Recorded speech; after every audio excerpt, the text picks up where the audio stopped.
بسم الله الرحمن الرحيم ومن أحسن قولا ممن دعا إلى الله وعمل صالحا وقال إنني من المسلمين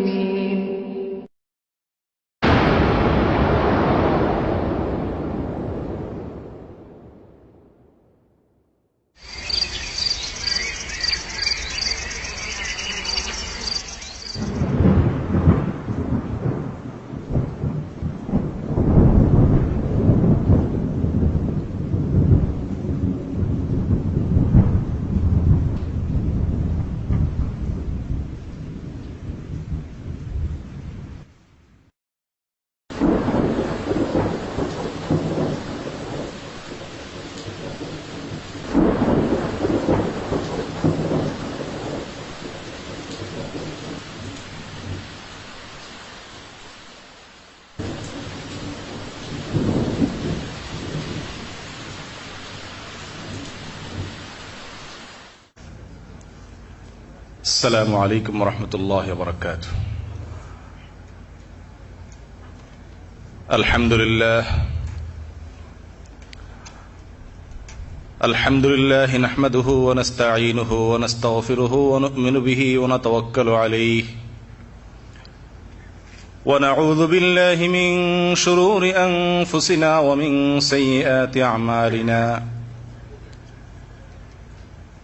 من يهده الله فلا مضل له ومن يضلله فلا هادي له ونشهد أن لا إله إلا الله وحده لا شريك له ونشهد أن سيدنا ونبينا ومولانا محمدا عبده ورسوله أرسله بالحق بشيرا ونذيرا وداعيا إلى الله بإذنه وسراجا منيرا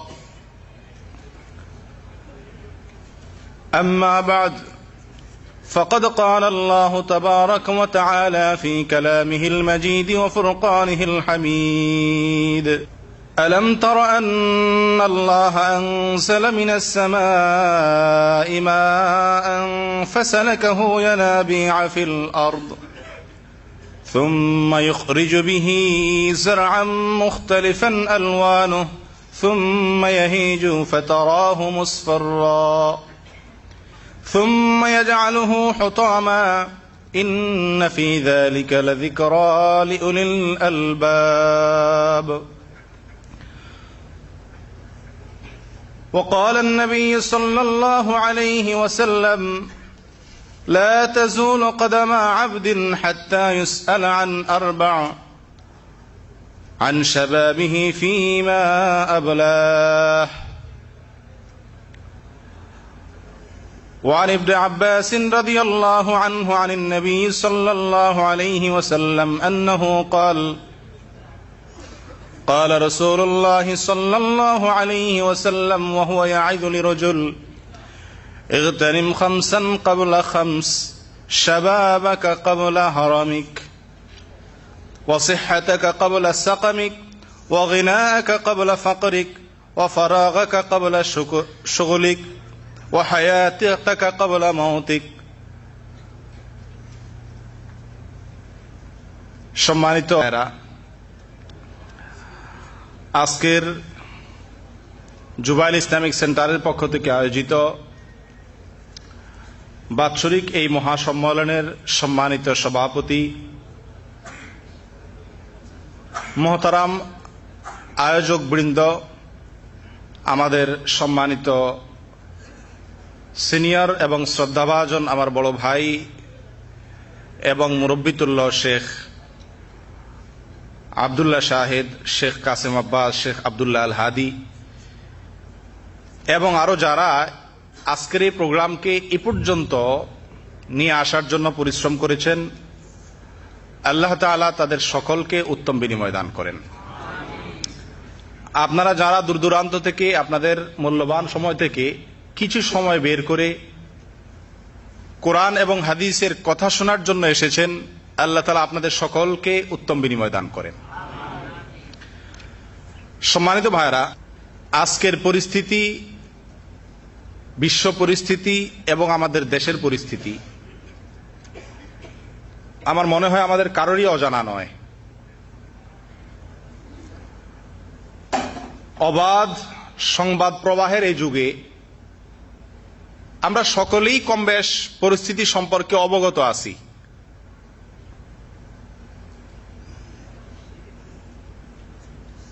এই পরিস্থিতিতে একজন তরুণ হিসাবে, একজন যুবক হিসাবে আমাদের করণীয় কি? এই আলোচনাটা অনেক পরে আসবে। তার আগে যে কথাটি আমাদের আসবে সেটা হলো তরুণ এবং যুবকদের ভূমিকা সমাজ পরিবর্তনে, সমাজের অন্যায় প্রতিরোধে কতটুকু। কোরআন এবং হাদিসের দৃষ্টিতে যুবকদের গুরুত্ব কতখানি একটি সমাজ সংস্কারের জন্য, একটি সমাজকে সংশোধনের জন্য। আর যুবকদের বিষয়টি এই জন্য আসছে যে আমরা যারা এখানে আছি ম্যাক্সিমাম মানুষ আমরা যুবক। যুবকের সংজ্ঞার আওতায় আমরা বেশিরভাগ মানুষ পড়ে যাব। সেজন্য যুবকদের বিষয়ে কিছু কথা না বললেই নয়। সর্বপ্রথম কোরআনে কারীমের একটি আয়াত, সূরা জুমার আয়াত নম্বর 21 আমি তেলাওয়াত করেছি, এটার বাংলা অর্থটা করে দেই। আল্লাহ তাআলা বলেন, আলাম তারা আন্নাল্লাহা আনজালা মিনাস সামাই মাআ। হে রাসূল, আপনি কি দেখেননি যে আল্লাহ আসমান থেকে পানি অবতরণ করেছেন? আল্লাহ তাআলা আসমান থেকে পানি নাজিল করেছেন। ফাসালাকাহু ইয়ানাবিআ ফিল আরদ, অথবা আসমান থেকে অবতীর্ণ সেই পানিকে, সে বৃষ্টির পানিকে আল্লাহ তাআলা দুনিয়াতে প্রশোভন এবং নহর হিসাবে এটাকে জারি করেছেন, সঞ্চালন করেছেন নদী এবং নালায়, খালে, বিলে, বিভিন্ন ভাবে। সুম্মা ইখরিজু বিহি যারআ, এরপরে সেই পানি থেকে আল্লাহ তাআলা ফসল উৎপন্ন করেন। মুখতালিফান আলওয়ানুহু, ফসলগুলোর রং ভিন্ন ভিন্ন হয়। শুধু রং ভিন্ন হয় তা নয়, স্বাদও ভিন্ন হয়। এই ভিন্ন ভিন্ন রঙের, ভিন্ন ভিন্ন স্বাদের ফসল আসমান থেকে নাজিল হওয়া সেই একই পানি থেকে আল্লাহ তাআলা তৈরি করেন। এখানে আল্লাহ তাআলার বিশাল এক কুদরতের নিদর্শনের দিকে আল্লাহ তাআলা ইঙ্গিত করেছেন। আসমান থেকে আল্লাহ তাআলা যে পানি নাজিল করেন সেটা একই ধরনের, কিন্তু সেই পানি থেকে, সে পানির ফলে যে ফসলটা উৎপন্ন হয়, এই ফসলটার কালার ভিন্ন ভিন্ন। যে ফলগুলো বের হয়ে আসে এগুলোর রং ভিন্ন ভিন্ন, স্বাদ ভিন্ন ভিন্ন। যুক্তির দাবি তো ছিল এই, যেহেতু একই পানি আসমান থেকে নাজিল হচ্ছে, একই জমিতে পড়তেছে, তো সব ফল একরকম হওয়ার কথা, কালারও একরকম হওয়ার কথা, স্বাদও একরকম হওয়ার কথা, কিন্তু সব ব্যতিক্রম। যেটা একেবারে কাঁচা সে ফলটি ধীরে ধীরে পাকতেছে, আর যেটা পেকে গেছে ইতিমধ্যে সেটা যত দিন যাচ্ছে ধীরে ধীরে ওইটা পচনের দিকে যাচ্ছে। সুম্মা ইয়াহিজ, আসমান থেকে নাজিল হওয়া পানি থেকে ফসল হয়। ফসল হওয়ার পরে আল্লাহ বলেন এরপর এটা সবুজ শ্যামল হয়ে যায়। আমাদের ধান প্রধান এলাকার দেশের মানুষ আমরা জানি, আমাদের দেশে ধান হয়। যখন ধানের গাছগুলো উঠতে শুরু করে কত সুন্দর এক দৃশ্য হয়। যে কোনো ফসল, যে কোনো গাছ, যে কোনো চারা বা বীজ বের হওয়ার পরে যে সবুজ শ্যামল একটা দৃশ্য বর্ণ হয়, অবর্ণনীয় একটি সৌন্দর্যের ভিতরে থাকে, ঠিক কিনা? সম্মানিত ভাইরা, আল্লাহ এই কথাই বলেন সুম্মা ইয়াহিজ, এরপর এটা সবুজ শ্যামল হয়ে যায়। ফাতারাহু মুসফাররা, এক পর্যায়ে এসে এই সবুজ শ্যামল ফসলগুলো, এগুলো হলুদ বর্ণের হয়ে যায়, অর্থাৎ এদের যৌবন শেষ হয়ে যায়। ধান ক্ষেতের কথাই বলি আমরা, কিছুদিন গেলে আস্তে আস্তে একটু হলুদ বর্ণ আসতে থাকে না? সুম্মা ইয়াজআলুহু হুতামা, একটা পর্যায়ে যে এটা শুধুমাত্র কাঠ এবং খড়ির কাজ দেয়, যখন শুকায় যায় ওইটাকে আর খেতে কেউ রাখে না, ওইটা জ্বালায়া জ্বালানি হিসেবে ব্যবহার করে। ইন্না ফি যালিকা লাযিকরা লিউলিল আলবাব, আল্লাহ বলেন এই যে আসমান থেকে পানি নাজিল হওয়া, সেখান থেকে ফসল উৎপন্ন করে, এটা উপমা দিলেন আল্লাহ তাআলা। এই উপমার মধ্যে আল্লাহ বলেন যাদের জ্ঞান আছে, যাদের বিবেক আছে, যাদেরকে আল্লাহ তাআলা জ্ঞানবান করে সৃষ্টি করেছেন, যাদের অন্তর্চক্ষু আছে তাদের জন্য এখানে শিক্ষণীয় বিষয় রয়েছে। কি শিক্ষণীয় বিষয় রয়েছে? এই আয়াতের আলোকে তাফসিরে ইবনে কাসির এবং তাফসিরে কুরতুবী এবং অন্যান্য তাফসিরের ভিতরে এই আয়াতের আলোকে মানুষের জীবনের ধারাবাহিকভাবে বেড়ে ওঠা সম্পর্কে আল্লাহ তাআলা আলোচনা করেছেন। সম্মানিত ভাইরা, যে কোনো মানুষের কাছে, সে মুসলমান হোক আর অমুসলমান হোক, সবচাইতে দামি জিনিসটা কি? কে বলতে পারবেন? মানুষের জীবনে সবচেয়ে দামি জিনিসটা কি? একজন বলছেন যৌবনকাল। আর কোন বক্তব্য? ইমান। আমি তো বলছি মুসলিম অমুসলিম সবার কাছে, অমুসলিমের কাছে তো ইমান কোনো মূল্যই নেই। যৌবন, আরেকজন বলছেন বিবেক, আরেকজন বলছেন চরিত্র। আর কোন মতামত? জান প্রাণ। যাই হোক, উনি জান প্রাণ বলছেন, আরেকজনের দিকে জীবন বলছেন, কাছাকাছি আসছে। এই জিনিসটাই মানুষের জীবনের সবচেয়ে মূল্যবান সম্পদ। যৌবন টৌবন মূল্যবান, ঠিক আছে, সবচেয়ে মূল্যবান হলো কি? জীবন। আচ্ছা, কাউকে যদি বলা হয় তোমার যৌবন থাকবে না, তুমি এখন মারা যাবা যুবক অবস্থায়,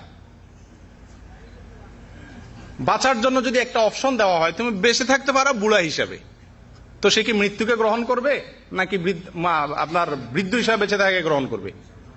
যে বুড়া হইলেও বেঁচে থাকি তাই ভালো, ঠিক কিনা? অর্থাৎ মানুষ বেঁচে থাকতে চায় যেভাবেই হোক, ঠিক কিনা? মানুষের জীবনের সবচেয়ে দামি সম্পদ হলো জীবন। কারোর যদি হায়াত শেষ হয়ে যায়, নিশ্চিত সে জানতে পারলো এখন তার হায়াত শেষ, যেমন মৃত্যুদণ্ড হয়ে যায় অনেকের।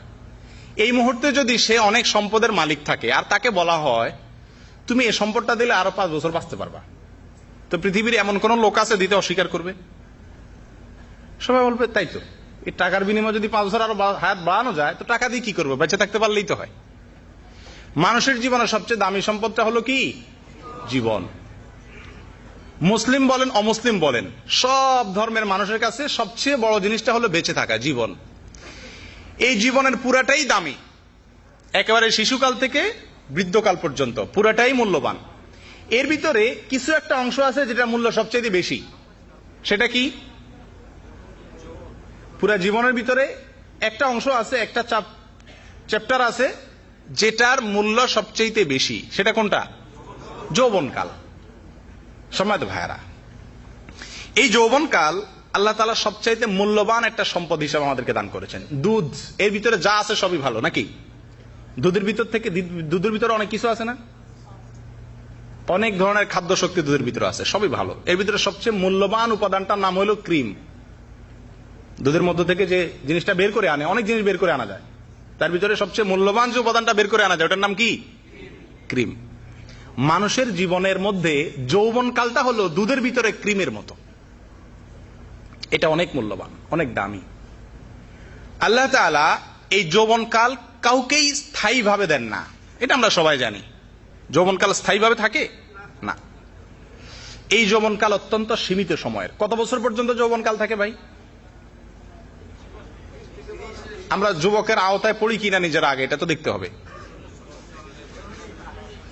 কেউ 30 বলছেন, কেউ 40 বলছেন, আর কেউ 35। আর কোন মতামত? যৌবনকাল 50। আপনি তো পুরা জীবনে যুবক থাকতে চাচ্ছেন দেখা যাচ্ছে। জি জি ভাই, যৌবনকাল এটা 30 বছরে যৌবনকাল শেষ হয় না 40 বছরে যৌবনকাল শেষ হয়? 40-এর পক্ষে মতামত বেশি। আপনারা কি এর মধ্যে কোনো যুক্তি পরামর্শ করে নিছেন নাকি? জাযাকামুল্লাহ, সঠিক। এ নিয়ে মতবিরোধ আছে। এটা কোনো কোরআন হাদিসে নির্ধারিত কোনো তারিখ, নির্ধারিত কোনো বয়স স্পষ্ট করে বলা নাই। কোরআন এবং হাদিসের বিভিন্ন আয়াত এবং আলোচনা থেকে অনেক উলামা একরাম 30 বছর বলেছেন, অনেকে 40 বছর বলেছেন। 40 বছরের মতটাই বেশি যুক্তিসঙ্গত। কোরআনে কারিমে এই সম্পর্কে অনেকগুলো আয়াত আছে, হাদিস আছে, যেগুলো দিয়ে খুব বেশি সময় আমি নষ্ট করতে চাবো না। একটি আয়াত উল্লেখ করি। আল্লাহ বলেন, একটি আয়াতে আল্লাহ পাক রব্বুল ইজ্জত বলেন, আল্লাহুল্লাযী খালাকাকুম মিন যাফিন সুম্মা জাআলা মিন বা'দি যাফিন কুওয়া ওই আল্লাহ যিনি তোমাদেরকে সৃষ্টি করেছেন দুর্বল থেকে, যখন তোমরা দুর্বল ছিলে, কিছুই ছিলে না, সেখান থেকে আল্লাহ সৃষ্টি করেছেন। সুম্মা জাআলা মিন বা'দি যা'ফিন কুওয়াতান, দুর্বলতা থেকে আল্লাহ তাআলা শক্তি দিয়েছেন, এটাই হলো যৌবনকাল।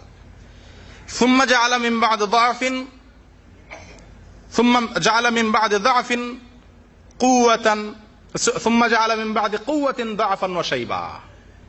এরপরে যৌবনকালের যে শক্তি, এই শক্তির পরে আবার আল্লাহ তাআলা দুর্বল এবং বৃদ্ধ করে দিয়েছেন তোমাদেরকে। তাহলে তিনটা ধাপ আল্লাহ উল্লেখ করলেন। কয়টা ধাপ উল্লেখ করলেন?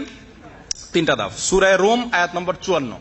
জীবনকে আল্লাহ তাআলা তিনটি ভাগে ভাগ করলেন, দুর্বল, শক্তি, আবার দুর্বল। শুরুতেও দুর্বল, শেষেও দুর্বল, মাঝে কিছু বয়স আল্লাহ তাআলা দিয়েছেন যেটাতে একটু শক্তি দিয়েছেন। কথা বুঝেন নাই? ছোট শিশুকাল পুরোটাই দুর্বল না? বৃদ্ধকাল পুরোটাই দুর্বল। শিশুকালে মানুষ যেরকম নিরীহ হয়ে যায়, বৃদ্ধকালে একই রকম নিরীহ হয়ে যায়। মাঝখানে কিছু সময় আছে যেটাতে আল্লাহ তাআলা কি দিয়েছেন? শক্তি দিয়েছেন। এটাই হলো যৌবনকাল। এই সময়টা কতটুকু, এই সম্পর্কে আল্লাহ তাআলা সূরা আহকাফের আয়াত নম্বর 15-তে একটু ইঙ্গিত দিয়েছেন। আল্লাহ তাআলা বলেন, হাত্তা ইযা বালাগা আশুদ্দাহ ওয়া বালাগা 40 সানা, মানুষ যখন তার জীবনের আশুদ্ধে পৌঁছে যায়। আশুদ কি? তাফসীর ইবনে কাসীর এবং তাফসীরে কুরতুবী উভয় তাফসীরের ভিতরে আশুদ্ধের ব্যাখ্যা লিখছে কুওয়াহ ওয়া শাবাব, যৌবনকাল এবং শক্তি। মানুষের শক্তি যখন চূড়ান্ত পর্যায়ে পৌঁছে যায় এবং 40 বছরে উপনীত হয়, তাহলে আল্লাহর কথা থেকে বোঝা গেল যৌবনকাল এবং শক্তির চূড়ান্ত মাপকাঠি হলো 40 বছর। সূরা আহকাফ আয়াত নম্বর 15। সম্মানিত ভাইরা, শাবাব আরবি শব্দ। এই শব্দের আবিধানিক অর্থ আমরা যুবক বা তরুণ বলি। অ্যাকচুয়ালি এটার আবিধানিক অর্থ বের হয়ে আসে দুটি জিনিস, এক হলো বৃদ্ধিশীলতা, আর হলো শক্তি। আন্নামা ওয়াল কুওয়া, বৃদ্ধিশীলতা এবং শক্তিকে বলা হয় শাবাব বা যৌবন। এই বৃদ্ধিশীল হতে হতে মানুষের জীবনে একটা পর্যায়ে বৃদ্ধির শেষ হয়ে যায়, এটা হলো 40। 40-এর পর আর বৃদ্ধি হয় না, এরপর কমতে থাকে। অতএব 40 বছর পর্যন্ত এটাকে কি বলা যায়? তারুণ্য বা যৌবনকাল বলা যায়। সম্মানিত ভাইরা, মানুষের জীবনের এই যে ধাপ, শৈশব, কৈশোর, যৌবন, বার্ধক্য, এরপরে মৃত্যু, এর ভিতরে আল্লাহ পাক রব্বুল ইজ্জতের একটি কুদরত রয়ে গেছে, যেটা সূরা জুমারের 21 নম্বর আয়াতে আল্লাহ তাআলা আলোচনা করেছেন। আমরা বলেছি আপনাদেরকে, আপনারা দেখেন ফসল আদি প্রথমে কিছুই থাকে না, এরপর যখন একটা বীজ লাগানো হয়, ধান কথাই বলি আমরা, যেহেতু ধান সবচেয়ে বেশি দেখছি, যখন ওটার বীজটা বের হয়ে আসে একেবারে দুর্বল থাকে না, একদম লিকলিকে, কোন রকম বাতাসেই পড়ে যাবে এমন একটা অবস্থা থাকে, কিন্তু দেখতে কত সুন্দর লাগে বলেন? খুব চমৎকার লাগে না যখন নতুন চারাটা বের হয়? আরো কিছুদিন যখন যায় সেটা আরো বের হতে থাকে, আর একটু সৌন্দর্য বাড়ে তার ভিতরে, ঠিক না? এই যে বের হয়েছে ওইটা হলো মানুষের শৈশব। আল্লাহ তাআলা এখানে ওটার সঙ্গে মানুষের জীবনের তুলনা করেছেন বলে তাফসীরবিদরা বলেছেন। এই ফসলের সাথে ফসলের বেড়ে ওঠা আর মানুষের বেড়ে ওঠাকে আল্লাহ তাআলা তুলনা করেছেন, এবং এর ভিতরে শিক্ষা রয়েছে বলে বলেছেন। অর্থাৎ মানুষের জন্য শিক্ষণীয় বিষয় রয়েছে, মানুষ নিজের জীবনকে ওটার সাথে তুলনা করবে। চারা যখন বেড়ে উঠলো খুব সুন্দর দেখা গেল, এরপর আরেকটু যখন বড় হয় ধান গাছ, তখন ওইটা তারুণ্যে পৌঁছে যায়, তার যৌবনকাল হয়, হারা ভরা সবুজ শ্যামল, মাশাআল্লাহ, একেবারে বাতাসে সহজে নোয়া ফেলবে এরকমও না, এটা শক্তি তার ভিতরে আসে, দেখতে তো সৌন্দর্য হয়, লাবণ্য চেহারার গাছের অন্যরকম থাকে না? এটা হলো সেই মানুষের যৌবনকালের মতো। এরপরে যখন আস্তে আস্তে আস্তে আস্তে তার রং পরিবর্তন হয়, ঠিক মানুষের যৌবন শেষ হয়ে 40-এর পরে বার্ধক্য যখন উপনীত হয়, ওই বয়সটা ফসলের যখন কালার পরিবর্তন হয়, আল্লাহর ভাষায় ফাতারাহু মুসফাররা, অতঃপর এটা হলুদ বর্ণ হয়ে যায়। ধান গাছ যখন হলুদ বর্ণ হয়ে যায়, যৌবন থাকে আর? একটু হলুদ হলুদ শুরু করে দিলে কিন্তু কি হয়ে যায়, মানুষের দাঁড়াই চুল সাদা হওয়ার মতো। কালার চেঞ্জ হওয়া মানে কি? বয়স আস্তে আস্তে শেষের দিকে যাওয়া। এরপরে কি হয়? এরপরে আল্লাহ তাআলা বলেন ফসলের এরপরের পরিণতি হলো সুম্মা ইয়াজআলুহু হুতামা, এরপরে মানুষ সেটাকে কি করে? কাঠ খড়ি হিসেবে ব্যবহার করে। হলুদ হতে হতে যখন চরম পর্যায়ে চলে যায়, শুকায় যাওয়ার পরে ওইটাকে কাঠখড়ি হিসাবে, জ্বালানি হিসাবে ব্যবহার করা ছাড়া ওর আর কোনো কাজ থাকে না। সম্মানিত ভাইরা, একজন মানুষের জীবন একেবারে শুরু থেকে শেষ পর্যন্ত, একটি ধান গাছের জীবনের শুরু থেকে জ্বালানি হওয়া পর্যন্ত হুবহু মিল। এর ভিতরে সবচেয়ে মূল্যবান যে বয়সটাতে সবচেয়ে বেশি পরিশ্রম করা হয় ধান খেতের, কোন বয়সটা? সেটা তার যৌবন কালটা। এই যৌবন কালটাতে যত বেশি সার প্রয়োগ হবে, যত বেশি আগাছা পরিষ্কার করা হবে, যত বেশি তার পিছনে পরিশ্রম করা হবে, তার বার্ধক্যে গিয়ে তত ভালো ফলাফল বের হয়ে আসবে। সময় তো দিনই ভাইরা, সেই যৌবনকাল আমাদের সবারই আছে। 40-এর ভিতরে আমরা বেশিরভাগ মানুষ, খুব কম সংখ্যক মানুষ এখানে আছি যাদের 40 আপ হয়ে গেছে। কিন্তু 40 পার হয়ে গেলেও শারীরিক সক্ষমতার কারণে আমরা অনেকে আক্ষরিক অর্থে যুবক না হলেও বাস্তবিকভাবে যুবকের মতোই। অতএব একজন যুবক হিসাবে আমাদের করণীয় ঠিক করতে হবে। তার আগে আরেকটু আমরা বলবো যুবকের গুরুত্ব কতটুকু। ভাই, যুবকের গুরুত্ব কতটুকু আমার মনে হয় এটা বোঝানোর খুব বেশি প্রয়োজন নাই, তারপর একটু আলোচনা করলে সেটা আরো মাথায় আসবে। আমরা জানি বিভিন্ন কোম্পানি চাকরি দিলে আমাদের দেশে বিভিন্ন বিজ্ঞাপন থাকে চাকরির জন্য, না? এই চাকরির বিজ্ঞাপনগুলোতে, প্রায় সব বিজ্ঞাপনগুলোতে কয়েকটা নরমাল কন্ডিশন থাকে। এর ভিতরে একটা হলো এত থেকে এতর ভিতরে বয়স হইতে হবে, নাকি? এই বয়সটা কি 40-এর পরের বয়সের লোক নেয়? বেশিরভাগ চাকরিতে চাবে যে 20 থেকে বা 25 থেকে 40 এর ভিতরে হইতে হবে। তার মানে কি যৌবনকালটা সবাই চায় না? আপনি যত চাকরিতে যাবেন এই বয়সটা সবাই খোঁজে।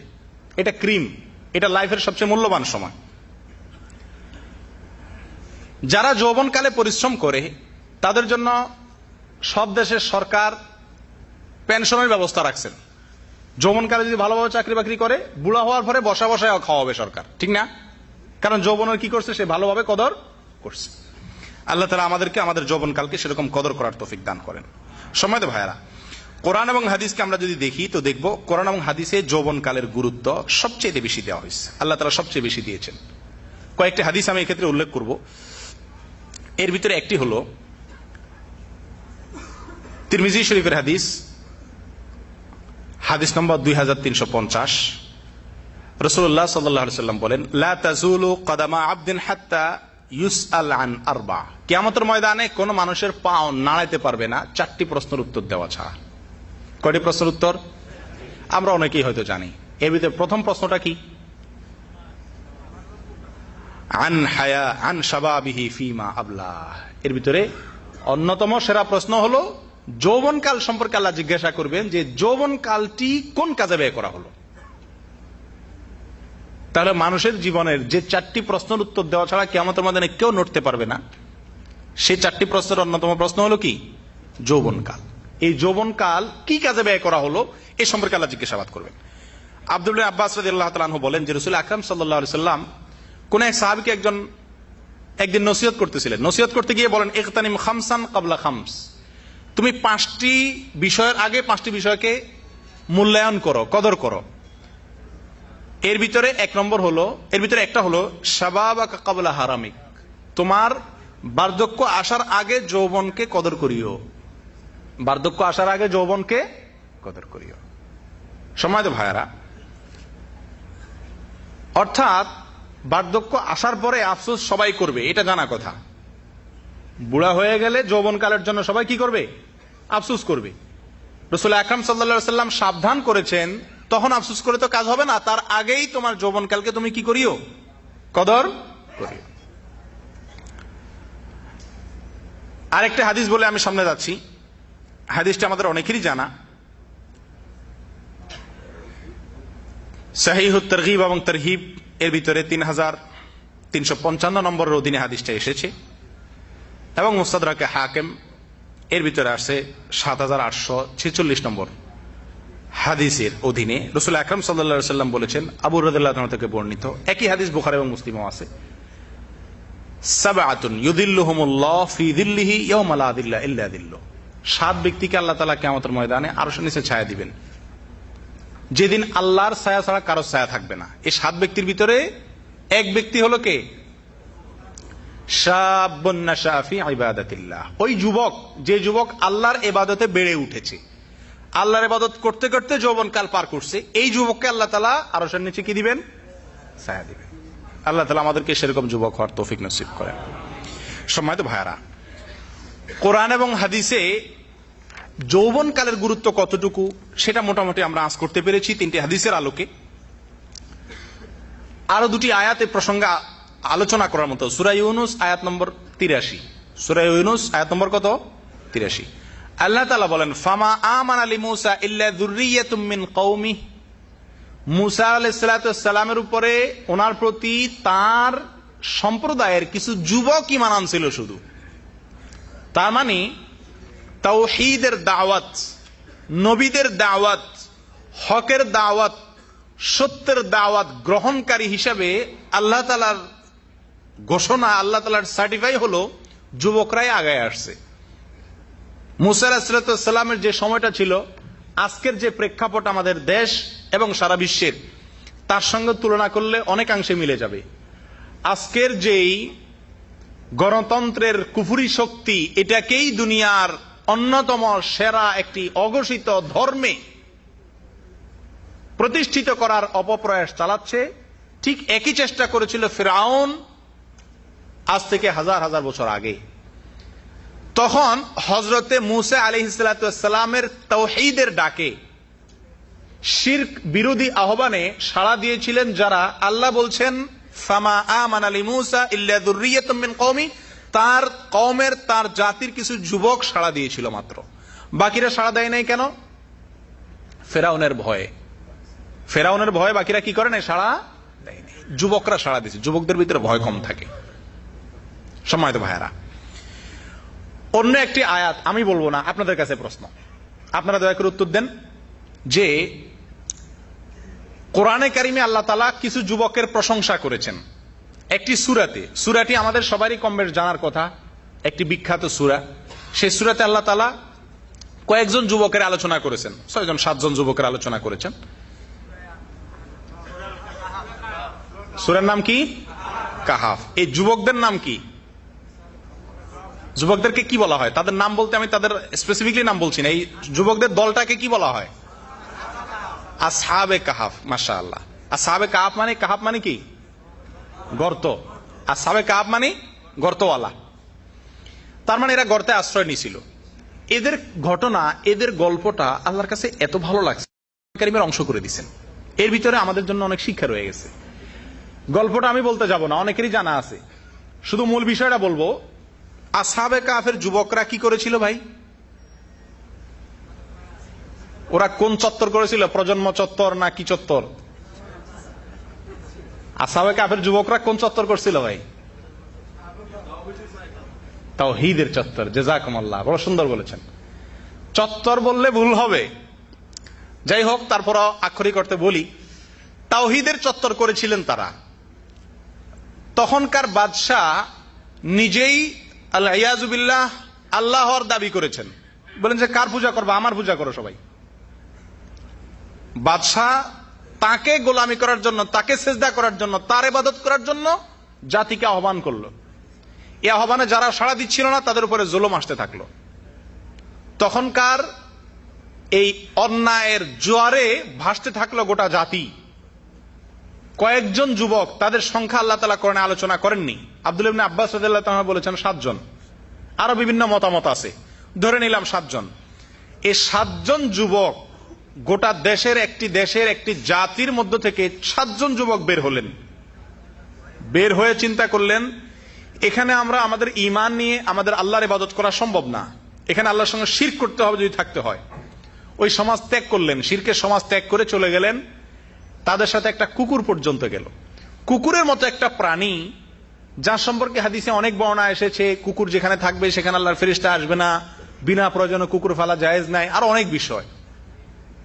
সেই কুকুর যখন তাদের সঙ্গে গেছে, আল্লাহ তাআলা কোরআনে কারিমে সেই কুকুরের আলোচনাও করেছেন, সম্মানিত হয়ে গেছে তৌহিদের পক্ষে। তৌহিদবাদীদের সাথে যখন কুকুর গেছে, আল্লাহ তাআলা তারও আলোচনা কোরআনে এনেছেন। এই যে 7 জন যুবক একটা জাতি থেকে একটা জাতির বিরুদ্ধে দাঁড়াইছে, তৌহিদের পক্ষে দাঁড়াইছেন মাত্র 7 জন যুবক। এই লোকগুলোর আলোচনা করতে গিয়ে আল্লাহ তাআলা বলেন, নাহনু নাকুসসু আলাইকা নাবাআহুম বিল হক। হে রাসূল, আমি আসহাবে কাহাফের ঘটনা আপনাকে সত্য সঠিকভাবে বর্ণনা করছি।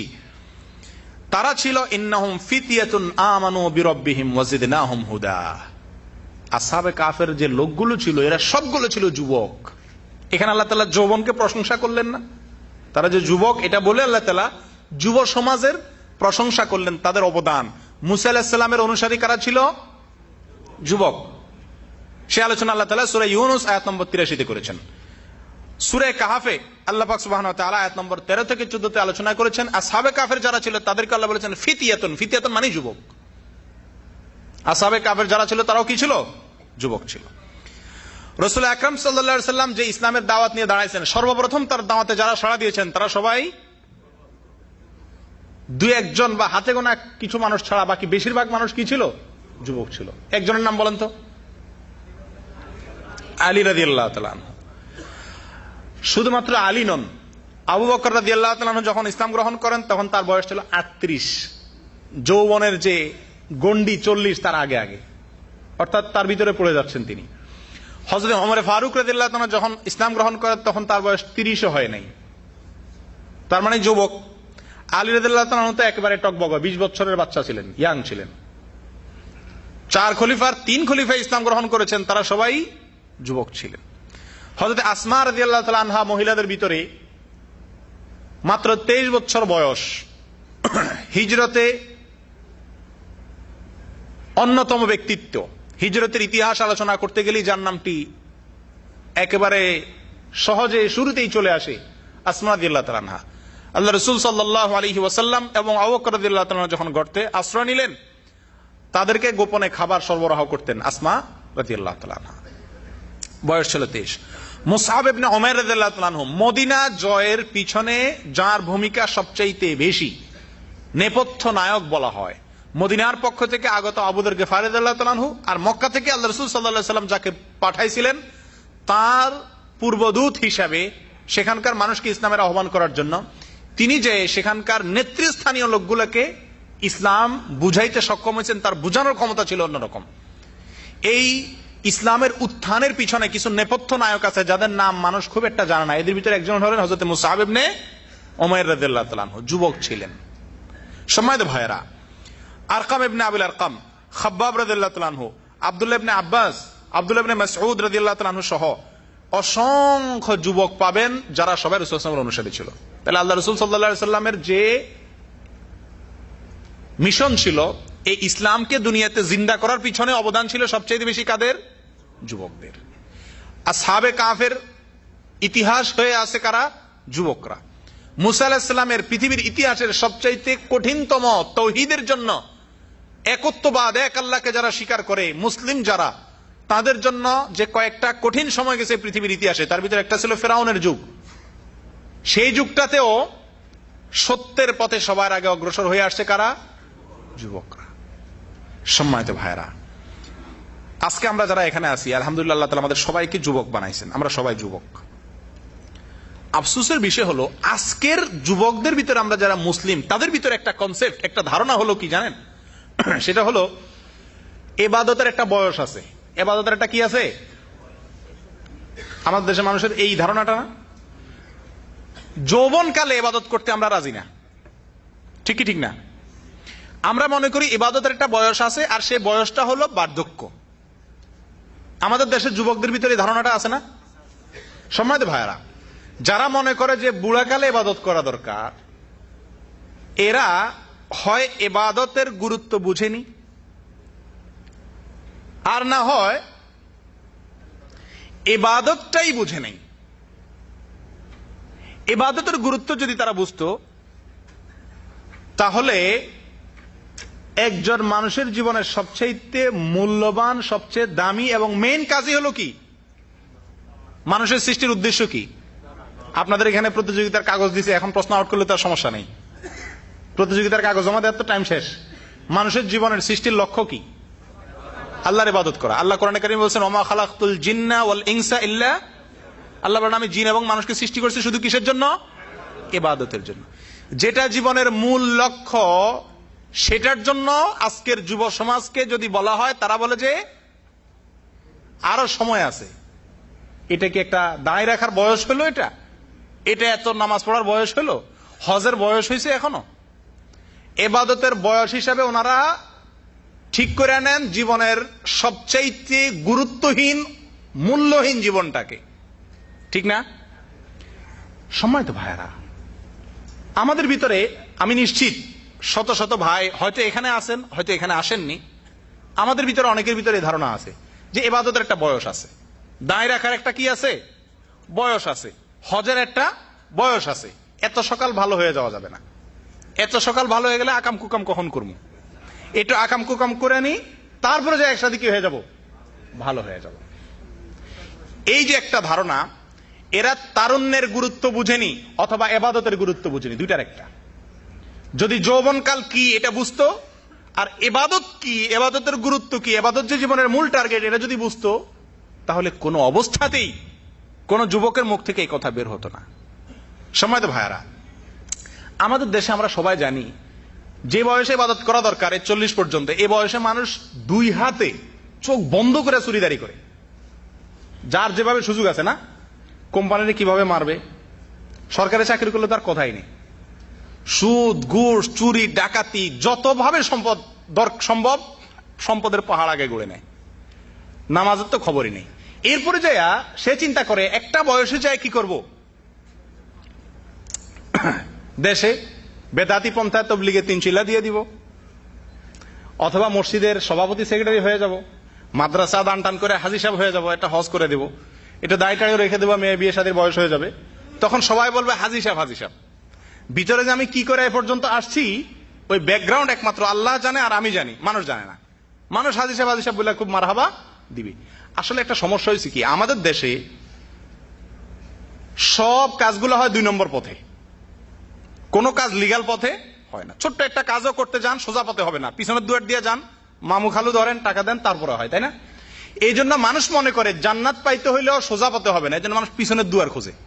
হয় পীর ধরে, পীরে জান্নাত পার করে দিবে, অথবা চিন্তা করে যে না, যৌবনকালে যা মনে চায় করবো, বুড়া বয়সে আল্লাহ টের পাবে নাকি, কি করছি না করছি, দান টান করে আল্লাহরে ভুলে দিব, নাউজুবিল্লাহ।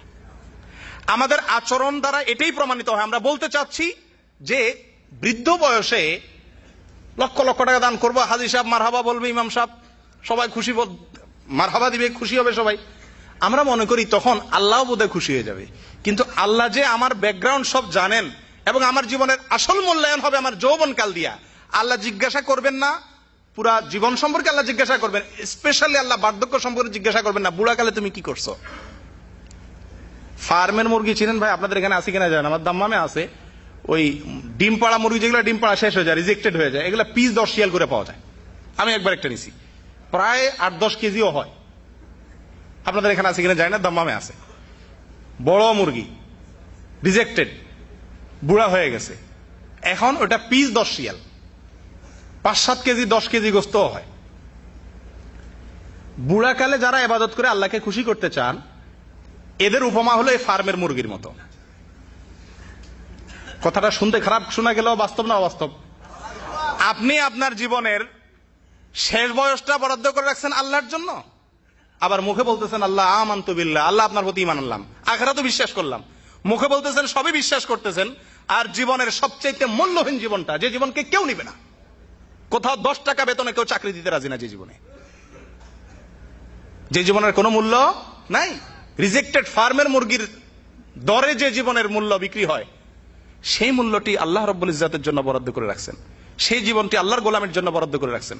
আর মনে করছেন পুরা যৌবনকাল চুরি দাড়ি ডাকাতি মিথ্যা শেষরামি রাত ভরে ফিল্ম দেখে ঘুমাবো, ফজর পড়বো না, বুড়া বয়সে যায় এমন কিছু করব মসজিদ থেকে আর বেরি হবো না। ভাই বুড়া বয়সে তো মসজিদ ছাড়ার উপায় নেই আমাদের দেশে, কারণ হলো বুড়ি মারা যায় বেশিরভাগ আগেই, আর যখন বুড়ি মারা যায় তখন বাসায় আপনার কোনো খাওয়াই নেই, কারণ ছেলে ছেলের বউ এবং ছেলে মেয়ে নিয়ে আমোদ করতেছে, মেয়ে তার স্বামী সংসার নিয়ে আমোদ করতেছে, আপনার কোনো পাত্তাই নেই বাসায়। বরং বুড়িও যদি থাকে তো আসলে এক ধমক যাইতে আরেক ধমক দিবে, তখন তার উপায়ও নাই, শেষ পর্যন্ত মসজিদে এসে লম্বা তসবিহ একটা নিয়ে ঠক ঠক ঠক ঠক বসে। কথা ঠিক কি ঠিক না? সম্মানিত ভাইয়েরা, এখনো আমাদের সে বয়স আছে। আল্লাহ তাআলা আমাদেরকে যৌবনকে কদর করার তৌফিক দান করেন। মনে রাখবেন, শেষ বয়সে ইবাদত করে আল্লাহকে খুশি করার চিন্তা করা ভ্রান্ত চিন্তা। দুনিয়ার মানুষকে লেপসেপ দিয়ে বুঝ দেওয়া যায়, আল্লাহকে বুঝ দেওয়া যায় না। আল্লাহ আপনাকে বার্ধক্য সম্পর্কে জিজ্ঞাসাবাদ করবেন না। আল্লাহ 4টি প্রশ্ন কিয়ামতের ময়দানে দেওয়ার আগে কাউকে নড়তে দিবেন না। এর ভিতরে একটা হলো যৌবনকাল কি করছো সেটা বলো, বুড়া কি করছো, 10 বস্তা সিমেন্ট দিছো, 200 টাকা দিছো, 10 লক্ষ টাকা দিছো, এটা আমি শুনতে চাই না। যৌবনকাল কি করছো স্পেশালি তার উত্তর দাও, তারপরে সামনে আগাও। সম্মানিত ভাইরা, ছোট্ট একটা কার্টুন আজ থেকে বহু বছর আগে একটা বিদেশি পত্রিকাতে এক সাংবাদিক প্রকাশ করছিল। কার্টুনটা হলো এই, একজন বুড়া লোক, একজন যুবক এক বৃদ্ধ লোককে দেখছে যাচ্ছে। তো সাধারণত বয়স বেশি হয়ে গেলে, হ্যাংলা পাতলা হইলে কুজা হয়ে যায় না, হাতে লাঠি এবং বুড়া হয়ে গেছে কুজা। তো যুবক তিরস্কার করে টিটকারি করে বলতেছে, চাচা এই কামান কত দিয়া কিনলেন? মানে বুড়ার বাঁকা শরীর আর লাঠি, পুরা চিত্রটাকে ছবি তুললে এটা তীরের মতো, কামানের মতো হয়ে যাবে না? তো যুবক বলতেছে, চাচা মিয়া এই কামান কত দিয়া কিনলেন? টিটকারি করতেছে। চাচাকে, বাবা দাঁড়াও দাঁড়াও দাঁড়াও, তোমার সাথে কথা আছে আমার। বুড়া বড় একটা নিঃশ্বাস ফালায় বলতেছেন, বাবা এই কামান কত দিয়া কিনছি তোমার জানতে মনে চাইছে? তোমার জানা দরকার আছে, তোমারই জানা দরকার, তুমি যুবক, তো শোনো এটা কত মূল্যে কিনছি আমি। বাবা এটা একটি পয়সা দিয়েও কিনতে হয় নাই, বিনা পয়সায় পাইয়া যাবা, একটু অপেক্ষা করো। বিনা পয়সায় তুমিও কি এই কামান পাইয়া যাবা, একটু অপেক্ষা করো। যুবকের জন্য শিক্ষা আছে কিনা এর ভিতরে? সম্মানিত ভাইরা, সে জীবন চলে যাচ্ছে আমাদের, সে জীবন গত হয়ে যাচ্ছে, আসছে সামনে বার্ধক্য। যে জীবনে ইবাদত করতে চাইলেও পারবেন না, অজু রাখতে চাইলেও পারবেন না, অজু আছে কিনা 10 বার সন্দেহ হবে, দাঁড়াতে পারবেন না, বসতে পারবেন না, শুইলে উঠতে পারবেন না, বসলে উঠতে পারবেন না, এমন এক পরিস্থিতি আসবে। তার আগেই ইবাদত করা দরকার কি দরকার না ভাই? আল্লাহ তাআলা আমাদেরকে মূল্যবান যৌবনকে কদর করার তৌফিক দান করেন। সম্মানিত ভাইয়েরা, রাসূল আকরাম সাল্লাল্লাহু আলাইহি সাল্লাম যুবকদেরকে আলাদা কেয়ার করতেন, তাদের প্রতি আলাদা গুরুত্ব দিতেন, যুবকদেরকে আলাদা ওসিয়ত করতেন, ভিন্ন ভিন্ন ওসিয়ত করতেন। হযরতে মুআয ইবনে জাবাল রাদিয়াল্লাহু তাআলা আনহুকে যখন ইয়েমানে কাদি করে পাঠান, তখন তাকে স্পেশাল ওসিয়ত করেছিলেন। আরো বিভিন্ন সাহাবী যারা ওসিয়ত শুনতে চেয়েছেন রাসূল আকরাম সাল্লাল্লাহু আলাইহি সাল্লামের কাছে, তাদেরকে ওসিয়ত করেছেন। এই ধরনের যুবকদেরকে নিয়ে আল্লাহ রাসূল সাল্লাল্লাহু আলাইহি সাল্লামের বিশেষ ওসিয়ত, বিশেষ নসিহত, তাদের প্রতি বিশেষ আখলাক দেখানো, তাদের হকের প্রতি লক্ষ্য রাখা এবং তাদের প্রতি দয়া পরবশ হওয়া, এর ঘটনা একটা দুটা না, অসংখ্য। এগুলো বলে আমি সময় লম্বা করব না, নষ্ট করতে চাই না। আমি আজকের যুবক হিসাবে বা আমাদের যে মধ্য বয়সটা চলতেছে এটা নিয়ে আমি আলোচনা করব। আজকের যুবক বা আমরা যারা আছি, আমাদের জীবনের মূল সমস্যা হলো টার্গেটহীন জীবন। মূল সমস্যা কি ভাই? লক্ষ্যহীন জীবন। লক্ষ্যহীন জীবন এই জন্য বললাম, আমরা বেশিরভাগ মানুষ চলতেছি কিভাবে? কোন রকম জীবনটা পার হচ্ছে, খাচ্ছি, বড় হচ্ছি, শৈশব যাচ্ছে, কৈশোর যাচ্ছে, যৌবন আসছে, সেটাও যে বার্ধক্য আসছে, বিশেষ কোন টার্গেট আমার জীবনে নাই। বিশেষ করে যুবকদের ভিতরে দেখা যায় টার্গেটহীন, লক্ষ্যহীন জীবন। একটা পশু যেরকম খেয়ে দিয়ে তার জীবন পার করে দেয়, আমরাও খাচ্ছি, কামাচ্ছি, খরচ করতেছি, যাচ্ছি। আমাদের কাজকর্ম দ্বারা প্রমাণ হয় না যে আমাদের জীবনের মূল টার্গেট হলো ইবাদত, আল্লাহর গোলামি করা, এটা বোঝা যায় না। কিছু মানুষের জীবনের টার্গেট আছে, ঠিক আছে, কিন্তু সেই টার্গেট গুলো হলো দুনিয়াবি টার্গেট। সৌদি আরব আসার পরে প্রথম টার্গেট কি থাকে? প্রবাসী যারা আছি আমরা, দেশ থেকে এখানে প্রথম ভিসা নিয়ে নতুন আসার পরে প্রথম টার্গেট কি থাকে? একটা টার্গেট তো ঠিক থাকে, কি থাকে? হজ করা বলে টার্গেট থাকে, মিথ্যা কথা। প্রথম টার্গেট থাকে ভিসার টাকা উঠানো, ঠিক কিনা? 3 লাখ, 4 লাখ, 5 লাখ, 7 লাখ টাকা যে ভিসার টাকা দিয়ে আসছে, এই টাকাটা উঠানো থাকে প্রথম টার্গেট। দ্বিতীয় টার্গেট কি থাকে বলেন? দ্বিতীয় টার্গেট হলো কিছু টাকা একসাথ করে একটা জমি কিনা। 3 নম্বর টার্গেট হলো সেখানে একটা বিল্ডিং উঠানো। 4 নম্বর টার্গেট হলো এরপরে যদি কিছু টাকা জমে তাহলে একটা ব্যবসার জন্য কিছু ক্যাপিটাল তৈরি করা, কিছু পুঁজি খাড়া করা, ঠিক না? মানুষের জীবনে আজকের এক তো হলো টার্গেটহীন জীবন, লক্ষ্যহীন জীবন। আর যদি লক্ষ্য থাকেও, সেই লক্ষ্যগুলো হলো সব কি? দুনিয়াবি লক্ষ্য, ঠিক কি ঠিক না? পরকালীন কোন লক্ষ্য নাই। আমরা এখানে যারা আছি ম্যাক্সিমাম মানুষ, আমি নিশ্চিত বেশিরভাগ, হাতে গোনা কিছু মানুষ বাদে, আমরা ছোটবেলায় মক্তবে যে কয়টা সূরা মুখস্থ করছি, সূরা ফাতিহা সহ, এখনো পর্যন্ত 40-50 বছর বয়স হয়ে গেছে, ওই কয়টা সূরাই মুখস্থ আছে, যোগ হয় নাই।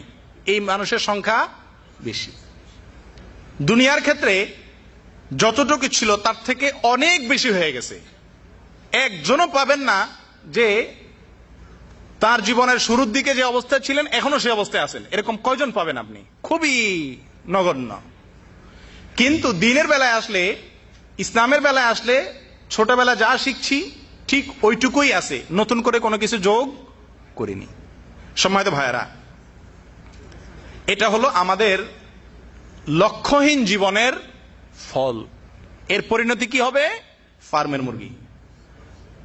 ফার্মের মুরগি যে দরে বিক্রি হয়, ফার্মের মুরগি তো একটা দর পাইছে। যদি এই যৌবনকালকে এভাবে হেলায় নষ্ট করে দেন, তো আপনি কিয়ামতের ময়দানে আল্লাহর কাছে সেই দরটুকুও পাবেন না, উল্টা জাহান্নামে যেতে হবে। আল্লাহ তাআলা আমাদের হেফাজত করেন। সম্মানিত ভাইয়েরা, দ্বিতীয় যে সমস্যাটা সেটা হলো, একটা হলো লক্ষ্যহীন জীবন, এটা হলো একটা সমস্যা। অতএব লক্ষ্য ঠিক করেন। লক্ষ্য কি? একজন যুবক হিসাবে, একজন মানুষ হিসাবে দুনিয়ার ক্ষেত্রে যেরকম 20 টাকা উঠানো, জমি কিনা, বাড়ি করা, ব্যবসা করা, কয়েকটা ধাপ আপনি ঠিক করে ফেলান অটোমেটিক, এটা কেউ শিখাই দিতে হয় না। একেবারে মূর্খ যে লোকটা আসে সেও কি এই ধাপগুলো, টার্গেটগুলো ঠিক করে। দিনের ক্ষেত্রে এরকম টার্গেট ঠিক করেন। আমি আজকে, আমার অনেকগুলো সমস্যা আছে জীবনে, লেখেন।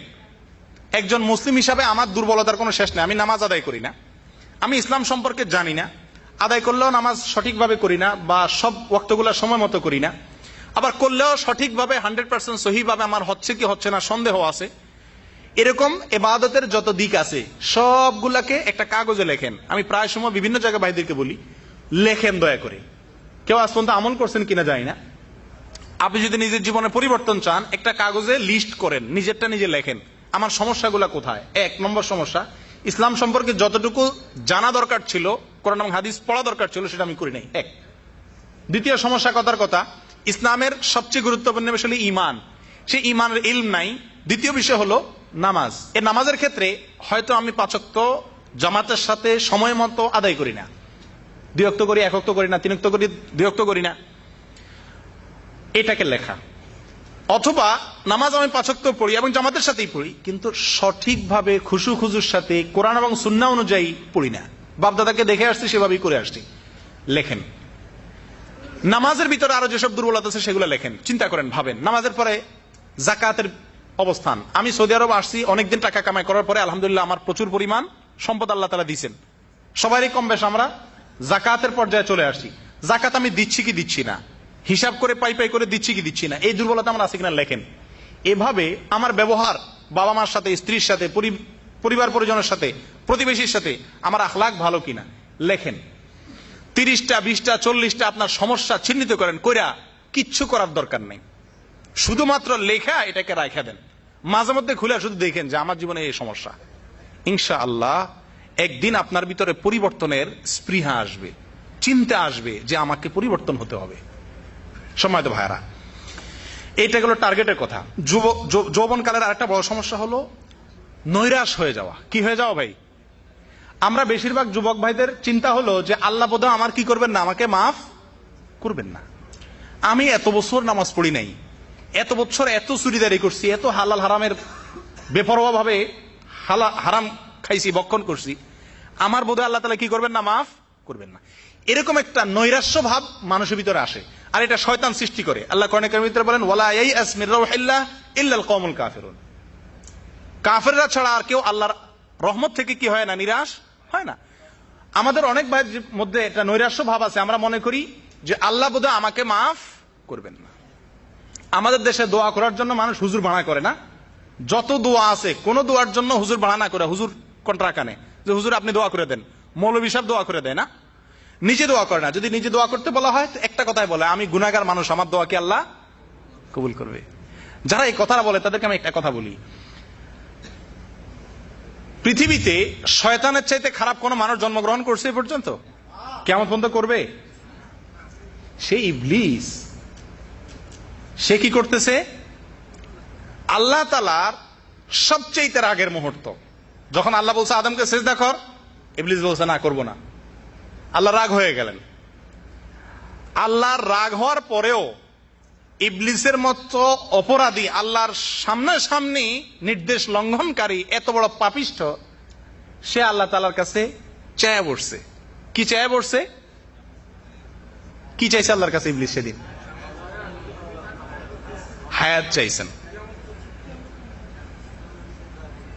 আনজিরনি ইলা ইয়াউমি ইউবআসুন, আমাকে সুযোগ দেন কিয়ামত পর্যন্ত। আচ্ছা, আপনি তো শয়তানের চাইতে খারাপ না, শয়তান আল্লাহর কাছে দোয়া করছে, তাও আল্লাহর রাগের মুহূর্তে তার প্রতি তার দোয়ার বিপরীতে আল্লাহ তাআলা সঙ্গে সঙ্গে জবাব দিলেন, ফাইন্নাকা মিনাল মুনজারিন, যাও তোমাকে সময় দেওয়া হলো। এখান থেকে কি শিক্ষা পাইলাম? আল্লাহ তাআলার দান আপনার দিক তাকায় হবে না, আল্লাহর দান হবে আল্লাহর রহমতের বিবেচনায়। আপনার অপরাধ যত বড়, আল্লাহর রহমত তার চাইতে অনেক বেশি বড়। আমাদের অনেক ভাই আছে মসজিদমুখী হন না, ইসলামিক সেন্টার মুখী হন না, দিনমুখী হন না, এক ধরনের জড়তা কাজ করে। ওনারা মনে করেন যে আমি তো অপরাধী, আমি তো পাপিষ্ট। আপনি কি শয়তানের চাইতে বেশি পাপিষ্ট? শয়তানের দোয়া যদি আল্লাহ কবুল করে, শয়তানের চাওয়া যদি আল্লাহ কবুল করে, আপনার চাওয়া কেন কবুল করবেন না? তো এই আমরা অনেকে দিন থেকে দূরে আছি। সময়ত ভাইরা, 3 নম্বর যে সমস্যা সেটা হলো চিন্তা এবং কর্মগত ভ্রান্তি। এই সম্পর্কে বলতে গিয়ে আমি আমাদের দেশের দিকে চলে আসি। আজকে আমাদের বাংলাদেশের যুবক সমাজের অবস্থা কি, এটা আমরা টেলিভিশন চ্যানেলগুলোর মাধ্যমে মোটামুটি আমরা টের পেয়ে গেছি। আজকের বাংলাদেশের যুবক সমাজ ইতিহাসের সবচাইতে বিভ্রান্তির একেবারে সর্বশেষ কিনারায় চলে গেছে। আজকে বাংলাদেশের যুবকদের মুখ থেকে যে সমস্ত কথা আমরা ইন্টারনেটে ওদের সঙ্গে কথোপকথনের সময়, চ্যাটিং এর সময় বিভিন্ন কথা ওদের কাছ থেকে যখন আমরা শুনি, ব্লগ সম্পর্কে আপনারা ইতিমধ্যে সারা দেশের আন্দোলনের কারণে আপনারা জেনে গেছেন যে ব্লগের মধ্যে যারা ব্লগিং করে এদের ভিতরে একটা বিশাল বড় গ্রুপ হয়ে গেছে, হাজার হাজার, একজন দুজন না, যারা শুধুমাত্র মুসলমান নামধারী, মুসলমানের ঘরে জন্মগ্রহণকারী, কিন্তু তারা ইসলাম থেকে শুধু বের হয়েছে তা না, ইসলামের বিরুদ্ধে তারা এমন এমন কথাবার্তা বলছে যেটা 1400 বছর আগে আবু জাহাল, আবু লাহাবরা, কোন কাফেরও এত জঘন্য ভাষায় ইসলামকে কটাক্ষ আজ পর্যন্ত করছে বলে আমাদের জানা নেই। এত নিকৃষ্ট, এত নোংরা ভাষায় রাসূল আকরাম সাল্লাল্লাহু আলাইহি সাল্লামকে গালিগালাজ, আল্লাহকে গালিগালাজ, কোরআন এবং সুন্নাহকে গালিগালাজ আমাদের আজকের যুবকরা বাংলাদেশে করছে, যেটা ইতিহাসে কোনোদিন কোন কাফের, কোন দেশের কাফেরদেরকে শোনা যায়নি। সাম্প্রতিক কালে সালমান রুশদী, তসলিমা নাসরিনদের প্রেতাত্মা ঘরে ঘরে মুসলমানদের মধ্যে ছেয়ে গেছে। সম্মানিত ভাইরা, এই পরিস্থিতি কি আপনারা কিছুটা টের পাইছেন? এই পরিস্থিতি কোন পর্যায়ে চলে গেছে সে বিষয়ে আমি আপনাদেরকে বুঝাই বলতে পারবো না। কেন বুঝাই বলতে পারবো না? একটু আবেগী হওয়ার কারণে আমি এই সমস্ত কথা বলতে গেলে আমি নিজেকে ঠিক রাখতে পারি না। যেখানেই কথা বলতে গেছি আমি আর কথা সামনে বাড়াইতে পারিনি। ভিতর থেকে এক ধরনের জ্বালা এমন ভাবে উঠে আসে যে জ্বালার কারণে চোখের পানি তো দূরের কথা, মনে হয় চোখ দিয়ে রক্ত পড়বে। আপনারা যারা জানেন না তাদের জানার জন্য 2-3টি কথা না বললেই নয়। যে রাজীব মারা গেল কিছুদিন আগে, আমাদের সরকারের সর্বোচ্চ পর্যায় থেকে ঘোষণা দেওয়া হলো তাকে, সে হলো জাতীয় শহীদ। এই জাতীয় শহীদের কর্মকাণ্ড যারা নেট ইউজ করেন, এখানে অনেকেই আছেন আপনারা যারা ব্লগিং করেন, যারা ফেসবুক ইউজ করেন, তারা অনেকেই জেনে গেছেন ইতিমধ্যে। ওনার কর্মকাণ্ড কি ছিল? উনি রাসূল আকরাম সাল্লাল্লাহু আলাইহি সাল্লামকে কখনো মুহাম্মদ নামে সম্বোধন করেন নাই। কাফেররা পর্যন্ত, আবু জাহাল, আবু লাহাবরা পর্যন্ত রাসূল আকরাম সাল্লাল্লাহু আলাইহি সাল্লামকে গালি দিত, মুহাম্মদ বলে গালি দিত, কিন্তু সে মুহাম্মদ শব্দটি উচ্চারণ করে নাই তার জীবনে কখনো। উনি সবসময় রাসূল আকরাম সাল্লাল্লাহু আলাইহি ওয়াসাল্লাম মুহাম্মদ নামটাকে ব্যঙ্গ করে বলতেন, হয় বলতো মহা উম্মাদ, আর নয় বলতো মুহাম্মক, আহাম্মক থেকে মুহাম্মক। হেরা গুহাকে আমার মুখ দিয়ে আসার মতো, আমি বলবো না, বলতে পারবো না, আমার দ্বারা সম্ভব না। কিসের সাথে তুলনা করছে? সম্মানিত ভাইয়ারা, আজকে যার ফাঁসি হয়ে গেছে সাইদি সাহেব, তার সম্পর্কে একটা লেখা লিখতে গিয়ে বলছে যে তার ফাঁসি রক্ষা করার জন্য যদি আল্লাহ নেমে আসে তারাও ধরে ফাঁসি দিয়ে দিবে। গত কয়েকদিন আগে একটা লেখা দেখলাম, ওই রাজীবেরই লেখা, যে রাতের বেলা যদি বাসায় কুকুর রাখেন তাহলে আপনার উপকারিতা আছে, চোরও আসতে পারবে না, মুহাম্মদ আসতে পারবে না কুকুর রাখলে। কুকুর রাখলে রহমতের ফেরেশতা আসে না, হাদিসটা তো ভালো করে বুঝে না, রহমতের ফেরেশতা না যায় মোহাম্মদের নাম উঠে দিস। এগুলো হলো মুখে উচ্চারণ করার মতো, আর উচ্চারণের অযোগ্য এরকম লেখা একটি দুটি নয়, হাজার হাজার। এরা হঠাৎ করে করছে তা না, দীর্ঘদিন থেকে করে আসতেছে, একজন তা না, হাজার হাজার করতেছে।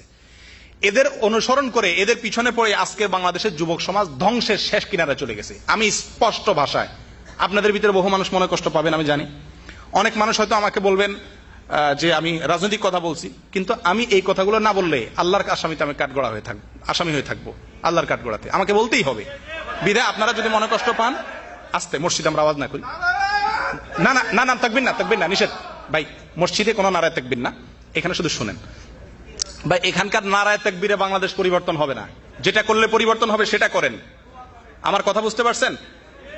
নিজেরা, আমি সেটা শেষের দিকে এসে বলবো আমাদের কি করা উচিত, সেগুলা করেন, ইনশাআল্লাহ অবস্থার পরিবর্তন হবে। এখান থেকে নারায় তাকবীর দিলেই অবস্থার পরিবর্তন শুধু হবে না।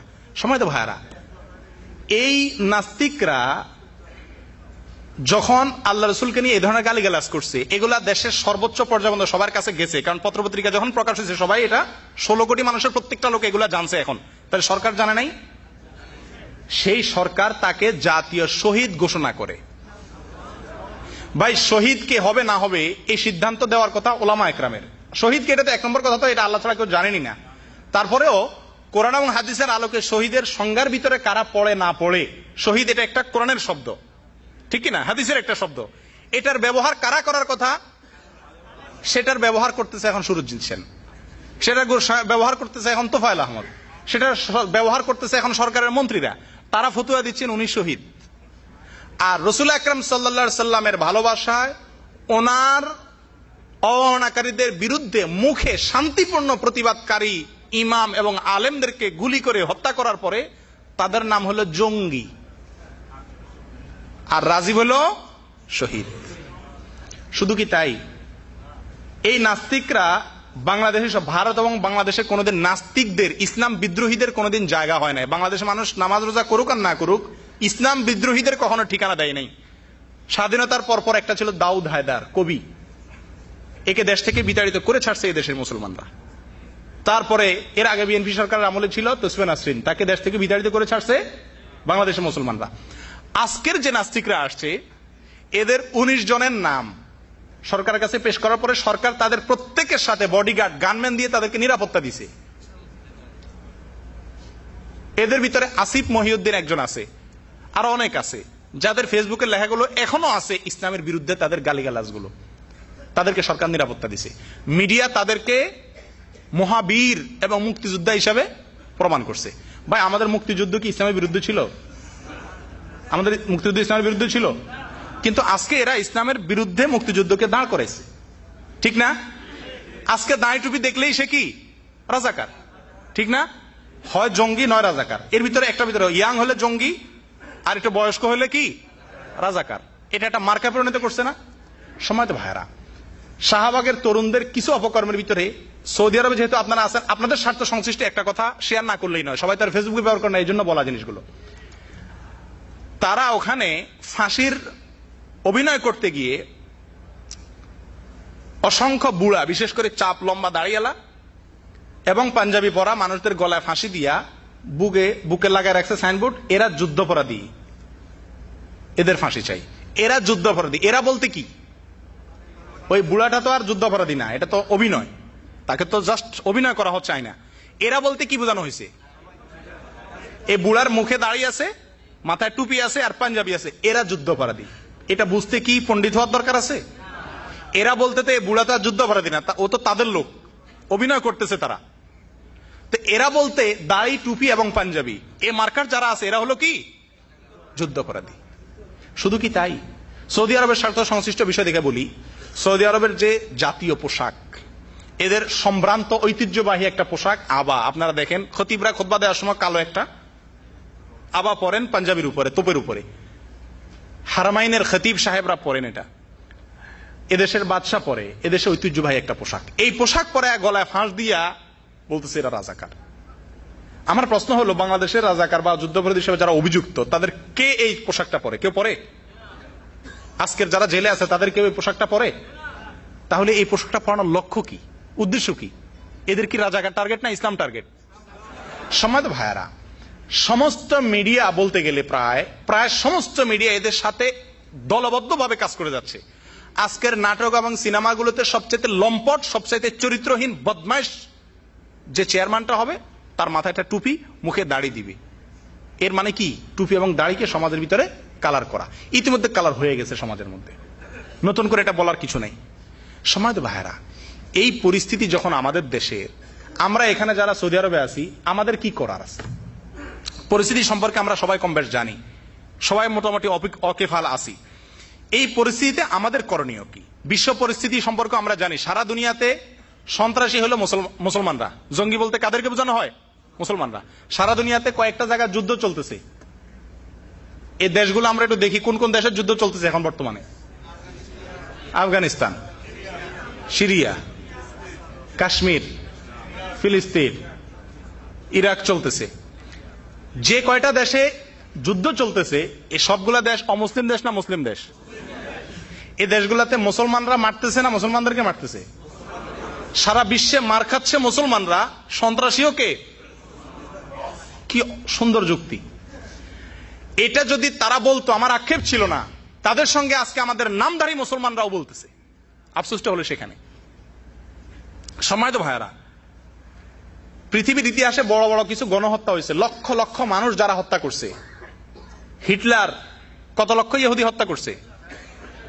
60 লক্ষ ইহুদি হত্যা করছে। এরকম বহু গণহত্যা পৃথিবীর ইতিহাস হয়েছে। একটি গণহত্যা ইসলামের ইতিহাসে কোন শাসক, অনেক খারাপ শাসক ছিল ইসলামের ইতিহাসে, কিন্তু এরকম গণহত্যা ইতিহাসের যেগুলা কলঙ্কিত হয়ে আছে, এরকম একটি গণহত্যাও কোন মুসলমান শাসক করে নাই।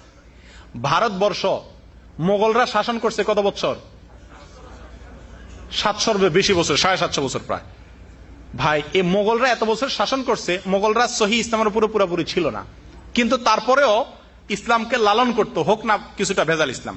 এই মোগলরা যতদিন আরব বা ইন্ডিয়া শাসন করছে, এরা ইন্ডিয়া থেকে একটা তিল আফগানে অথবা যেখান থেকে তারা আসছে সেখানে নেয় নাই, বরং ইন্ডিয়াকে সবকিছু দিয়ে গেছে। আজকের ইন্ডিয়ার গর্বের যে কয়েকটা সম্পদ, কুতুব মিনার বলেন, দিল্লির শাহী মসজিদ বলেন, লাল কেল্লা বলেন, তারপরে তাজমহল বলেন, সব কাদের তৈরি? যেই ভারতকে হিন্দুরা হাজার হাজার বছর শাসন করছে, একটি ইটও রেখে যেতে পারে নাই। 750 বছরে যা কিছু আছে সব মুসলমানরা করে গেছে। আল্লাহ মাহবুল হাসান নদভী তার আল মুসলিমুনা ফিল হিন্দ নামক বইয়ের ভিতরে লিখছেন, ল্যাংড়াম যেটা আমাদের দেশে খাই, এর বীজটা আফগানিস্তান থেকে মোগল সম্রাটরা আনে দেশে। দেশকে ভালোবাসার শিক্ষা দীক্ষা ইসলাম মুসলমানদেরকে দিয়েছে। সম্মানিত ভাইয়েরা, সেই মুসলমানদেরকে আজকে যুদ্ধাপরাধী, তাদেরকে রাজাকার। কিছু মানুষ যুদ্ধাপরাধী নেই তা না, ইসলাম বিচারের পক্ষে, ন্যায় বিচারের পক্ষে। রাসূল আকরাম সাল্লাল্লাহু আলাইহি ওয়াসাল্লামের যুগে এক মহিলা চুরি করার পরে তার হাত কাটার নির্দেশ হবে। ওনার কাছে সাহাবা একরাম সুপারিশ করার চেষ্টা করেছিলেন যাতে মহিলাকে রেহাই দেওয়া হয়, মেয়ে মানুষ চুরি করে ফেলছে। রাসূল আকরাম সাল্লাল্লাহু আলাইহি ওয়াসাল্লাম রাগ হয়ে বললেন, মুহাম্মাদের মেয়ে ফাতেমাও যদি চুরি করে তারও হাত কাটা হবে। ইসলাম কি ন্যায় বিচারের পক্ষে না বিপক্ষে? বিচারের পক্ষে ইসলাম। অন্যায়কে প্রশ্রয় দেওয়ার পক্ষে ইসলাম না, কিন্তু বিচারের নামে নাটক করার পক্ষে ইসলাম না। বিচারের নামে দাঁড়ি টুপিকে, ইসলামিক মূল্যবোধকে কালার পরার পক্ষে ইসলাম না। এগুলো ইসলামকে ধ্বংস করার নামান্তর। সম্মানিত ভাইয়েরা, বিশ্ব পরিস্থিতি হলো পুরা বিশ্বে মুসলমানরা মার খাচ্ছে, অথচ মুসলমানরাই কি সব সন্ত্রাসী। এবার আসলে আমাদের দেশের পরিস্থিতি, আমাদের দেশের মানুষকে আমি 3 ভাগে ভাগ করি। কয় ভাগে? নাম্বার 1, বেদিন। বেদিন বুঝেন কি? ধর্মের কোন বালাই যাদের ভিতরে নাই, যারা ধর্ম নিয়ে মাথা ঘামান না, সোজা কথা। সংখ্যায় সবচাইতে এদের সংখ্যা বেশি, নামাজের চাইতে বেনামাজের সংখ্যা বেশি। ইসলামকে প্র্যাকটিস করে, ইসলাম অনুযায়ী চলে, এরকম মানুষের চাইতে ইসলাম অনুযায়ী চলে না, নামধারী মুসলমান শুধু, এরকম মানুষের সংখ্যা বেশি। এদেরকে নাম দিয়েছি আমি বেদিন, এরা দিন থেকে দূরে। দ্বিতীয় কিছু লোক আছে বদ্দিন। বদ্দিন মানে দিন অনুযায়ী চলে, কিন্তু দিন সঠিক দিনের উপরে নাই, ভেজালে ভরা, নামাজ পড়ে ভেজাল সহ। এদের সংখ্যা হলো দ্বিতীয়। 3 নম্বর কিছু লোক আছে সহি দিনের উপরে চলে, এদের সংখ্যা হলো সবচাইতে নগণ্য, সবচাইতে কম। তাহলে 3টা ভাগ হলো। এই 3টা ভাগের ভিতরে যারা বদ্দিন, যারা দিনকে পছন্দ করে না, দিনকে প্র্যাকটিস করতে চায় না, তাদের জীবনে দিনকে আনতে রাজি না, এই যে মানুষগুলো, এই মানুষগুলোর কিছু বক্তব্য আজকের সমাজে কুফুরি এবং শিরকি কিছু বক্তব্য আমাদের মনে মস্তিষ্কে ঢুকে বসে আছে। এগুলো সম্পর্কে আমি সংক্ষেপে একটু টাচ দিতে চাই। 1 নম্বর, আজকের সমাজের রাজনৈতিক কারণে অনেক মুসলমান ভাইয়েরা দাবি করেন যে উনি ধর্ম নিরপেক্ষ, ধর্ম নিরপেক্ষ। ও ভাই, বেশ কিছুদিন আগে যখন ইরাক হামলা হয়, তখন বুশ সাহেব একটা কথা বলছিলেন ওনার জীবনে, এই মিথ্যুকের জীবনে মনে হয় একটা সত্য কথা বলছে। সেটা হলো এই, উনি বলছিলেন যে আমরা যুদ্ধ করতেছি তথাকথিত সন্ত্রাসবাদের বিরুদ্ধে, আমাদের হয় পক্ষে থাকবে আর না হলে বিপক্ষদের সাথে থাকবেন, মাঝামাঝি বলতে কিচ্ছু নাই, নিরপেক্ষ বলতে কিচ্ছু নাই। কারণ অনেক দেশ তখন বলছিল আমরা কোন দলের পক্ষে না, তখন উনি ওই দলগুলারে ফাঁদে ফেলানোর জন্য বলছিলেন যে নিরপেক্ষ বলতে কিচ্ছু না, হয় আমাদের দলে আসেন না বিপক্ষে যান। এই একটা সত্য কথা জীবনে বলছেন। আসলে নিরপেক্ষ বলতে কোনো জিনিস পৃথিবীতে নাই। মুনাফিক, যে মুনাফিক সে কোন দলের পক্ষে? মুনাফিক মুসলমানও না, কাফেরের দলেও না বাহ্যিকভাবে। এ আসলে এর কি আসলে একটা দল আছে নাকি নাই? আছে, সে কাফের। মুনাফিক আসলে কি? শুনতে শোনা যায় মুনাফিক মনে হয় কোনো দলের না, না তারও একটা দল আছে। দল ছাড়া কোনো মানুষ পৃথিবীতে নিরপেক্ষ কোনো মানুষ হয় না, সোজা কথা। তাহলে যারা বলেন ধর্ম নিরপেক্ষ, এটা হলো বর্তমান বাংলাদেশের সবচেয়ে বড় কুফরি, সবচেয়ে বড় আল্লাহকে অস্বীকার করার সবচেয়ে বড় মাধ্যম, যেটাকে আমরা সবাই বিশ্বাস করতে বাধ্য অথবা মানতে বাধ্য। আমাদের সংবিধানে রাষ্ট্র ধর্ম লেখা আছে কি? ধর্ম নিরপেক্ষ। আমার বুঝে আসে না, দেশের রাষ্ট্রীয় আমাদের জাতীয় ফুল আছে না, জাতীয় ফল আছে, জাতীয় মাছ আছে, জাতীয় কচু আছে কিনা কি জানি, হয়তো হবে কদিন পরে। ও ভাই, জাতীয় কচু, জাতীয় ডাইল, জাতীয় খের, জাতীয় কুটা, জাতীয় কাদা মাটি, জাতীয় কত কিছুই আছে, কিন্তু জাতীয় ধর্ম থাকতে পারবে না। জাতীয় কি থাকতে পারবে না? স্পষ্ট ভাবে এদেরকে যারা সমর্থন করে, তারা যদি বুঝে শুনে এদের কুফরিকে বুঝে শুনে সমর্থন করে, তারাও কাফের। আর যদি না বুঝে সমর্থন করে, তাহলে এরা গোমরাহ এবং পথহারা। ভাই, ইনিয়ে বিনিয়ে কথা বলার দিন এখন আর নাই। নাস্তিকরা, বামরা এখন স্পষ্ট ইসলামের উপর আক্রমণ করতেছে, সরাসরি বলতেছে। ইমরান চৌধুরী কয়দিন আগে বলল, মুসলমানরা মসজিদ থেকে বাইরে হয় নামাজের পরে যা মন্দির পাহারা দেন, আমাদেরকে মন্দির পাহারার ডিউটি দিয়েছেন উনি। লজ্জা কোথায় গেলে মুসলমানদের ইমানে জ্বালা আসবে, মুসলমানরা এসব অন্যায়ের বিরুদ্ধে অন্তত মুখ খুলে প্রতিবাদ করবে। আল্লাহ আমাদের হেফাজত করেন। সম্মানিত ভাইরা, ধর্ম নিরপেক্ষতা এটাকে এমন একটা পর্যায়ে পৌঁছাইছে এখন, নাস্তিকরা আগে ইসলামের বিরুদ্ধে বলতে তাও একটা ভালো ছিল, এখন ওরা নতুন করে একটা শুরু করছে, ওয়াজ নসিহত শুরু করছে। সংসদে আগে মানুষ সংসদের ঝগড়া গালিগালাজ শুনতো, এখন নতুন করে আবার দেখা যাচ্ছে সংসদে কি হয়? ওয়াজ নসিহত হয়। কয়েকদিন আগে এক এমপি বললো, নাস্তিক এমপি, আল্লাহকে স্বীকার করে না, রাসূলকে স্বীকার করে না, কমিউনিস্ট, স্বঘোষিত নাস্তিক। সে এমপি বলল কি, মুহাম্মদ সাল্লাল্লাহু আলাইহি সাল্লাম নাকি ধর্ম নিরপেক্ষ ছিল, ওনার নাকি কোনো ধর্ম উনি বিশ্বাস করতেন না, ওনার রাষ্ট্র মদিনার রাষ্ট্রের নাকি কোনো কি ছিল না, ধর্ম ছিল না। এসব বেয়াদবদের মুখের লাগাম কোথায় গিয়ে ঠেকছে, কতটা এরা বেপরোয়া হয়েছে যে পৃথিবীর দ্বিতীয় মুসলমানের দেশে, বৃহত্তম মুসলিম সংখ্যাগরিষ্ঠ দেশে এরা রাসূল আকরাম সাল্লাল্লাহু আলাইহি সাল্লামকে ধর্ম নিরপেক্ষ আখ্যায়িত করে, আর রাসূল আকরাম সাল্লাল্লাহু আলাইহি ওয়াসাল্লামের সরকারের সাথে বর্তমান সরকারের তুলনা করে। সম্মানিত ভাইরা, এইরকম নাস্তিক বিএনপিতেও আছে। অনেক ভাই মনে করেন না যে সরকারের সমালোচনা করে তাহলে এই সরকারের বিরুদ্ধে এলোক না। ভাই, আমরা ইসলাম বিরোধীদের বিপক্ষে, তারা যে দলেই আশ্রয় নিয়ে থাকুক, যে দলেই মাথা গুজায় থাকুক না কেন, যে দলেই থাকুক না কেন, এখন এরা ক্ষমতা আছে, এদেরটা বেশি প্রকাশ পাইছে তাই বলতেছি আমরা। সম্মানিত ভাইরা, ধর্ম নিরপেক্ষতা বিশ্বাস করা কোন মুসলমানের জন্য জায়েজ না জায়েজ নাই? আল্লাহ কোরআনে বলছেন, ইন্নাদ-দীনা ইনদাল্লাহিল, আল্লাহর কাছে একমাত্র দিন হলো কি? ইসলাম ছাড়া আর কোন দিন আল্লাহর কাছে গ্রহণযোগ্য? যারা বলে ধর্ম নিরপেক্ষ, অর্থাৎ রাষ্ট্রের কোনো কি থাকবে না, ধর্ম থাকবে না। আপনারা টেলিভিশনে, সমস্ত টেলিভিশনগুলোতে, টকশোগুলোতে দেখা যায় আজকে দেশের সবচেয়ে বড় সমস্যা হলো ধর্ম। ধর্মের কারণেই দেশের কি হচ্ছে না, উন্নতি। আমাদের জাতীয় বেঈমানরা মাথায় কসকসা দেখেন না, চকচক করে ক্যামেরাতে, টেলিভিশনে, সব আমেরিকান তেল লাগানো, ইহুদি খ্রিস্টানদের তেল লাগানো। এই আমেরিকান তেল লাগায় আয়সা এসব বুদ্ধিজীবী নাস্তিক বেঈমানের দালালরা সব সময় বলে যে যেদিন আমাদের সমাজ থেকে, রাজনীতি থেকে, রাষ্ট্র থেকে, সংবিধান থেকে ইসলামকে উঠাই দেওয়া যাবে, সেদিন দুধের নহর বইবে আমাদের দেশে। সম্মানিত ভাইয়ারা, কুফরি আর কোথায় গেলে আলেমরা মুখ খুলবে? কুফরি আর কোথায় গেলে আমরা মুখ খুলতে বাধ্য হব?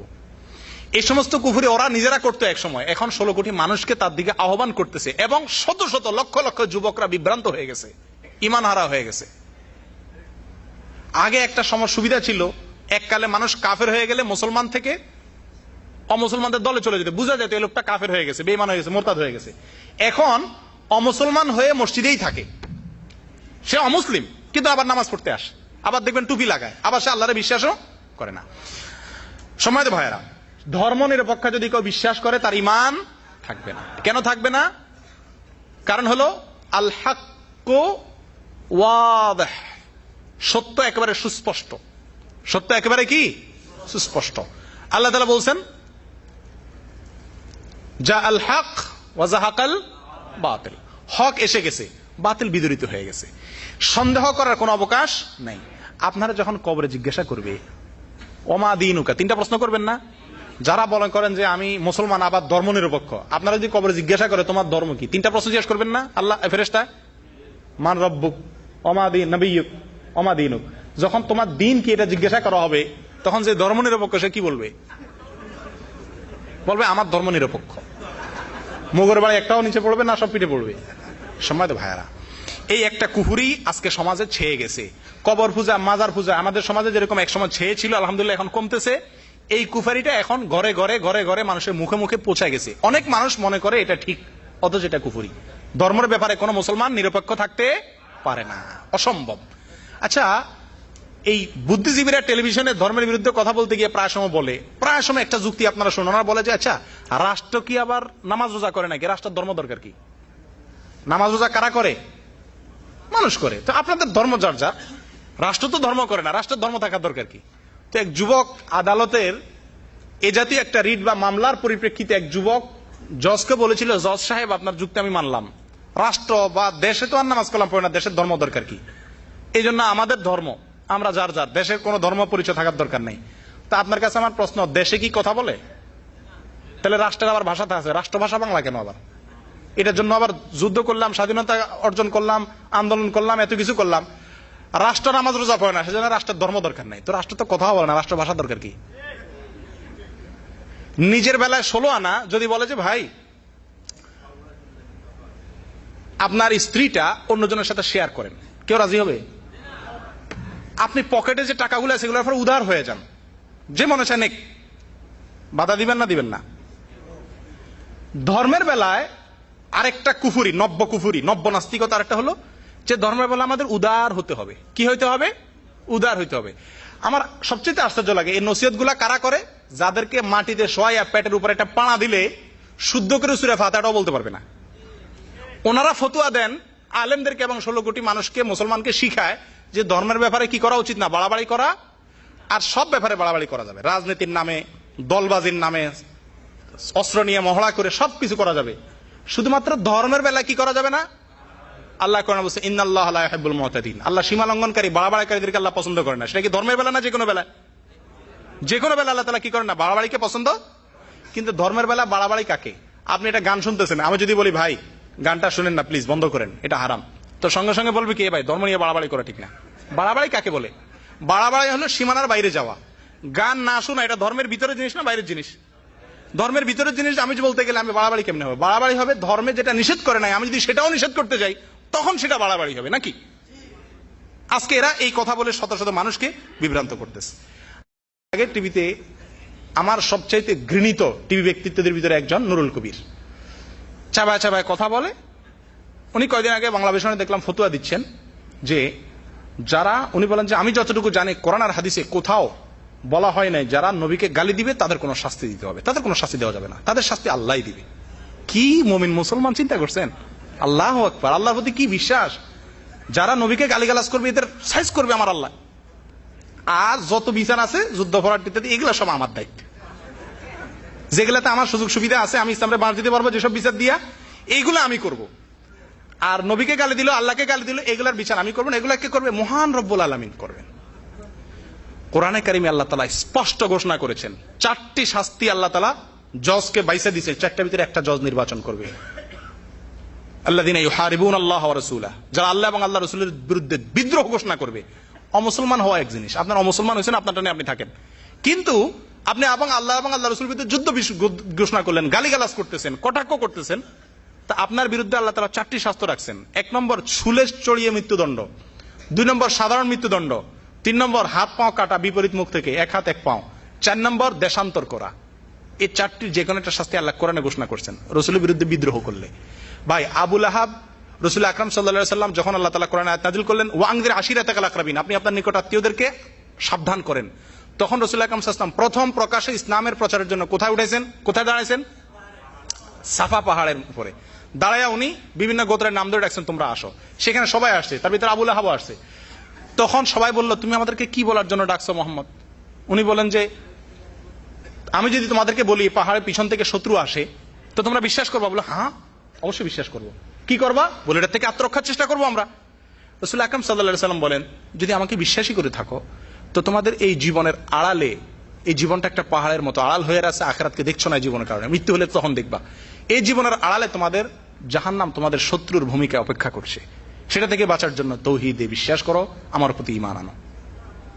এই কথা বলার পরে আবু লাহাব রাসূল আকরাম সাল্লাল্লাহু আলাইহি ওয়াসাল্লামকে একটা গালি দিল। এটা বুখারী শরীফে আসছে, তাব্বান লাকা সাইরাল ইয়াউম আলিহাযা জামাআতানা, এই কথা বলার জন্য আমাদেরকে আনছো, তুই ধ্বংস হ।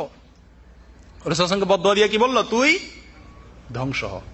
কোরআনে কারীমে অসংখ্য কাফেররা আল্লাহকে গালি দেওয়ার কথা বলা আছে, তার বিপরীতে আল্লাহ কোনো গালি ঠিক না, আল্লাহ সম্পর্কে অনেক কটূক্তি করছে, তার জবাব পাল্টা আল্লাহ তাআলা খুব একটা দেন নাই।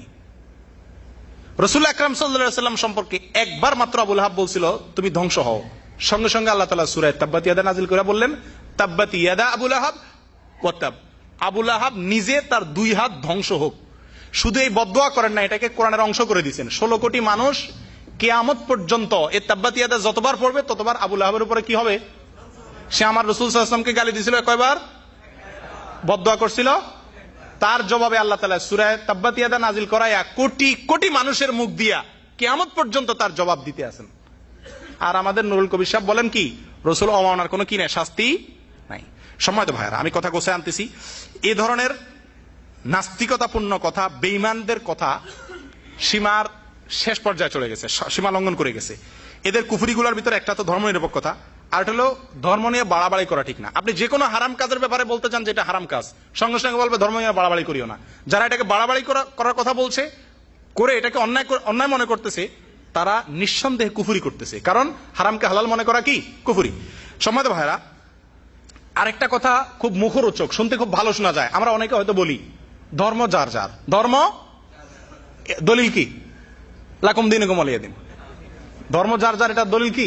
লাকুম দীনুকুম। ভাই, আজ পর্যন্ত পৃথিবীতে দাঁতি বেদাতি কোন আলেমের মুখে আপনারা শুনছেন যে ধর্ম যার যার না, যার যার ধর্ম শেষে করবে না, সবাই মিলে সব ধর্ম করতে হবে, এরকম কোন আলেম বলছে আজ পর্যন্ত? তাহলে এটা বলার অর্থটা কি? যার যার ধর্ম শেষে করবে, এটা তো আমরাও বলি, তাহলে এটা ওদের মুখ থেকে বলার দরকার কি? এটা ওরা একসময় এটা বলতো। গত পূজাতে এবং বিভিন্ন অনুষ্ঠানে রাষ্ট্রের সর্বোচ্চ, সরকারের সর্বোচ্চ পর্যায়ে থেকে বলা হয়েছে কি, দুর্গা পূজায় সবাই একাত্ম হয়ে গেলে ধর্মনিরপেক্ষ বাংলাদেশ গড়া যাবে। আবার বলা হচ্ছে উৎসব যার যার, ধর্ম যার যার, উৎসব সবার, অর্থাৎ সবাই উৎসবে যান, দুর্গা পূজায় যান। সম্মানিত ভাইয়েরা, আহ্বান করতেছে কুফরি এবং শিরক করার জন্য সরাসরি, এবং বহু মুসলমান বিভ্রান্ত হচ্ছে। টেলিভিশন আলারা ওই পূজা অনুষ্ঠানে যদি 3টা টুপিওয়ালা মানুষ যায়, তো ওইগুলোর কাছে ক্যামেরাটা নিয়ে বলবে আপনার কাছে কেমন লাগছে, সে বলবে আমার কাছে খুব ভালো লাগছে, সবাই আমি আসার আহ্বান করতেছি।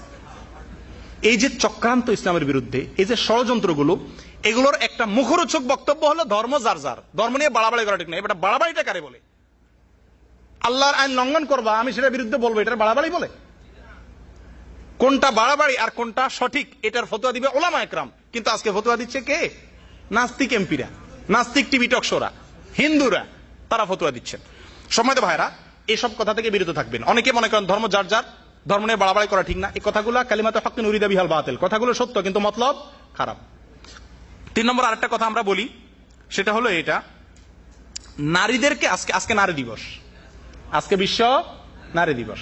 যেহেতু এখানে অনেক মা বোন আলোচনা শুনতেছেন, আমরা সবাই কোনো না কোনো ভাবে নারীদের সাথে অবশ্যই সংশ্লিষ্ট। নারীরা আমাদের জীবনে কেউ মা, কেউ বোন, কেউ স্ত্রী, কেউ কোনো না কোনো ভাবে জড়িত। নারীদেরকে ইসলামের বিরুদ্ধে অবস্থা, যুবকদেরকে এসব মুখরোচক কথা বলে ইসলামের বিরুদ্ধে দাঁড় করেছে নাস্তিকরা। নারীদেরকেও ইসলামের বিরুদ্ধে কথা বলে দাঁড় করেছে। নারীদেরকে কি বলে?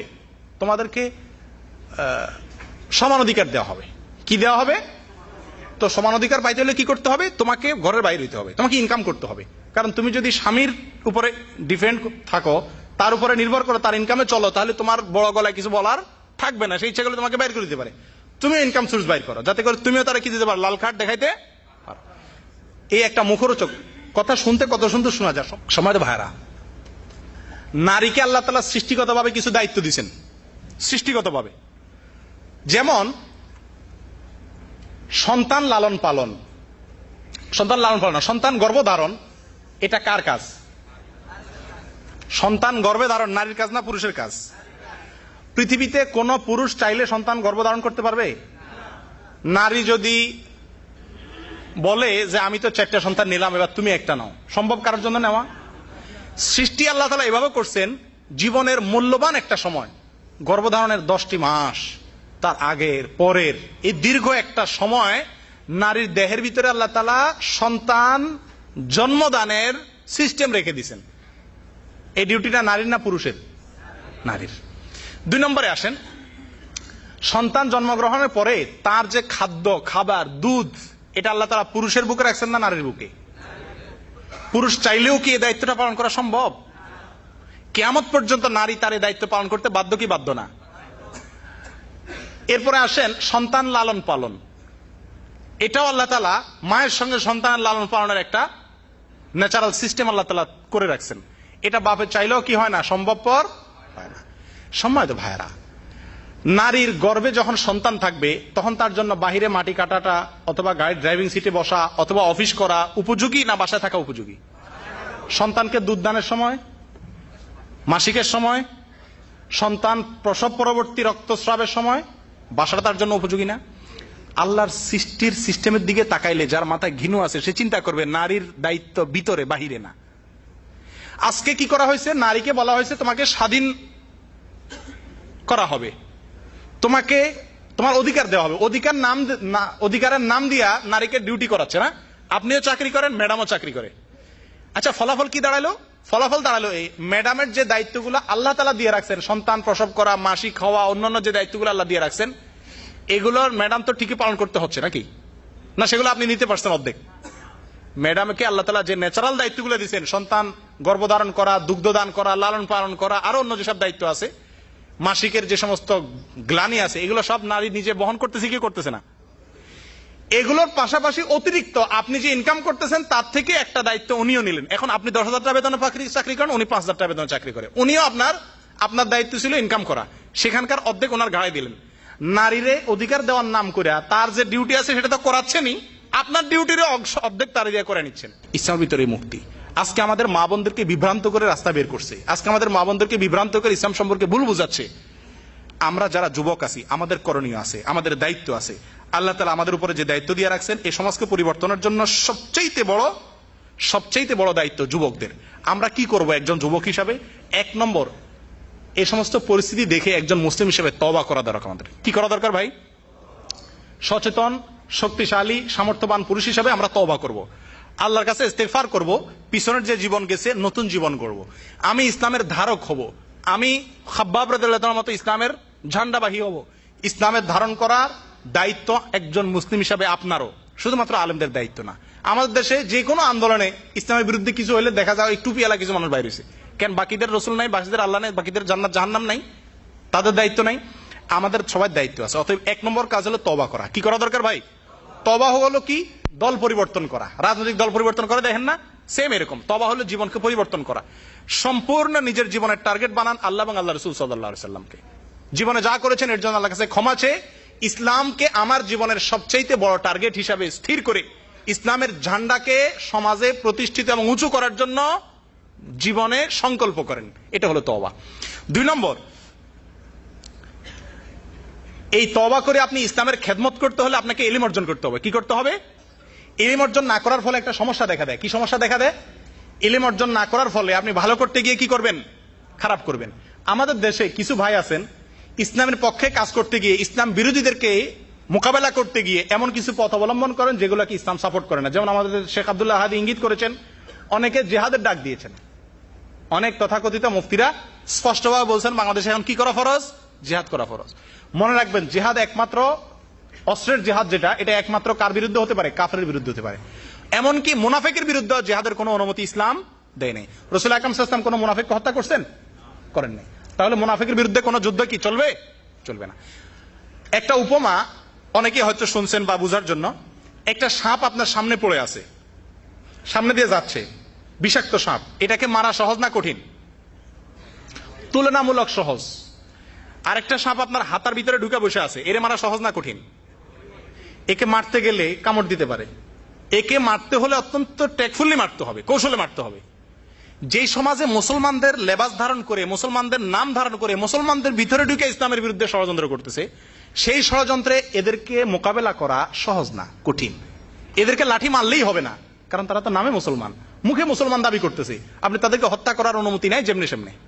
অতএব ইলম অর্জন করতে হবে। আপনি যদি এগুলো মোকাবেলা করতে চান, তাহলে কোরআন হাদিসের সহিহ ইলম অর্জন করতে হবে। আজকে যুবকরা কোরআন হাদিসের সহিহ ইলম নাই। যারা রাসূল সাল্লাল্লাহু আলাইহি ওয়াসাল্লামকে গালি দিছে বা রাসূল সাল্লাল্লাহু আলাইহি ওয়াসাল্লামের গালি সমর্থন করতেছে, এরা রাসূল সাল্লাল্লাহু আলাইহি ওয়াসাল্লামের জীবন ইতিহাস জানে না। আজকে আমাদের উচিত ছিল, আমাদের উদ্যোগে লক্ষ লক্ষ রাহিকুল মাকতুমের কপি, সিরাতের কপি বিশ্ববিদ্যালয় এবং কলেজগুলোতে পৌঁছে দেওয়া। আমাদের শিক্ষা ব্যবস্থাতে ইসলামের কোনো নামগন্ধ নাই, সেজন্য সেখান থেকে তৈরি হচ্ছে সব নাস্তিক, আদা নাস্তিক, শিকি নাস্তিক, সেমি নাস্তিক। এই জন্য আমাদের ইলমের চর্চাটা করতে হবে।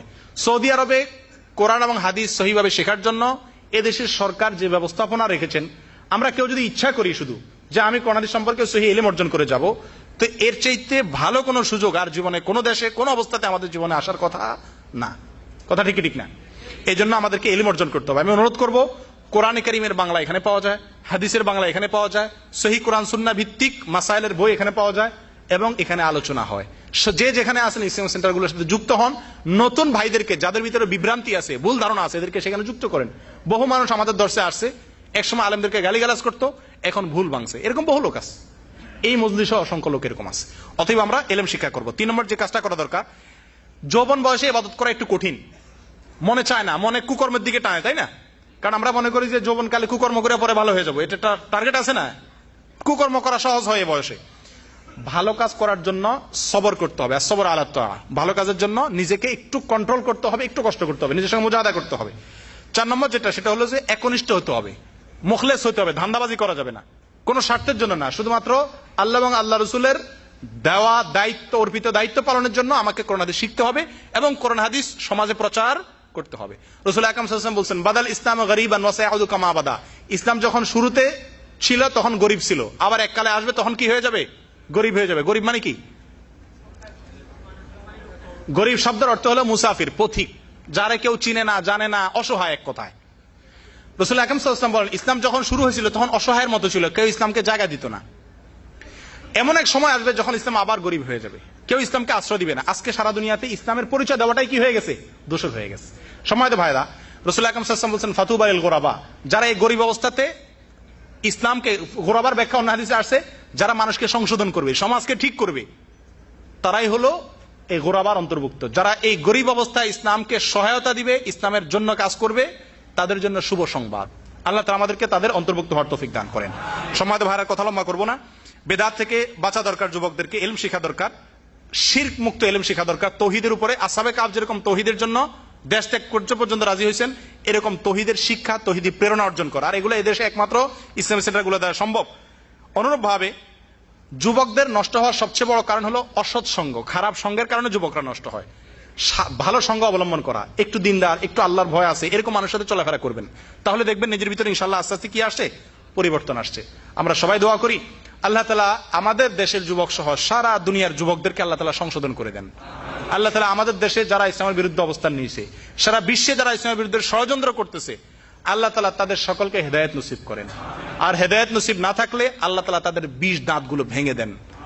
আমরা দুর্বল, আমরা অপরাধী। আমাদের দুর্বলতার কারণে আজকে বাতিল মাথা ছাড়া দিয়ে উঠছে সারা দুনিয়াতে, সারা দেশে, দেশের প্রতিটা জায়গাতে। আল্লাহ তাআলার কাছে দোয়া করি আল্লাহ তাআলা আমাদেরকে সেগুলো মোকাবেলার শক্তি দিয়ে দেন। সবচেয়ে বড় জিনিস হলো আমাকে নিজেকে আগে গড়ে তুলতে হবে। সবার আগে নিজেকে গড়ো। আমি নিজে আগে খাঁটি মুসলিম হইতে হবে, খাঁটি ইসলাম শিখতে হবে, এরপরে সমাজে এই অন্ধকারের বিরুদ্ধে আমাকে যুদ্ধে ঝাঁপিয়ে পড়তে হবে। আর এই যুদ্ধ বলতে অস্ত্র আর তরবারির যুদ্ধ নয়। মুসলমানদের সমাজে সবচেয়ে বড় যুদ্ধ হলো কি? অন্ধকারের বিপরীতে আলো জ্বালিয়ে দেওয়া, শিক্ষার প্রসার করা। আর অন্যায় হলে অবশ্যই তার বিরুদ্ধে প্রতিবাদ করতে হবে, কিন্তু সেটা হতে হবে শান্তিপূর্ণভাবে। অশান্তিপূর্ণভাবে গণতান্ত্রিক প্রক্রিয়াতে মায়ের ধৈর্য, ভাঙচুর, আগুন জ্বালাও পোড়াও এগুলোর মাধ্যমে কোনো ইসলাম প্রতিষ্ঠা কিয়ামত পর্যন্ত কোনোদিন কি হবে না, সম্ভব হবে না। অন্যায়ের উপরে ভিত্তি করে ইসলাম প্রতিষ্ঠা হয় না। তবে কিছু লোক আছে আবার অন্যায় দেখলে বলে, অনেক ইসলামিক লোক, অনেক দাঁড়িয়ে লোক আমি দেখছি বলে যে নবীর অমানা করলে নবীর মর্যাদা কি কমবে? তার মানে উনি বলতে চাচ্ছেন যে আমাদের এটা নিয়ে মাথা ঘামানোর দরকার নাই, যে মনে চায় নবীর গালি দেখ, তাতে কি নবীর মর্যাদা কমবে? তাই বলে আপনার বাপের 10টা গালি দেই, তাতে আপনার বাপের মর্যাদা কমবে না, কিন্তু আপনার তো ঠিক রক্ত গরম হয়ে যাবে।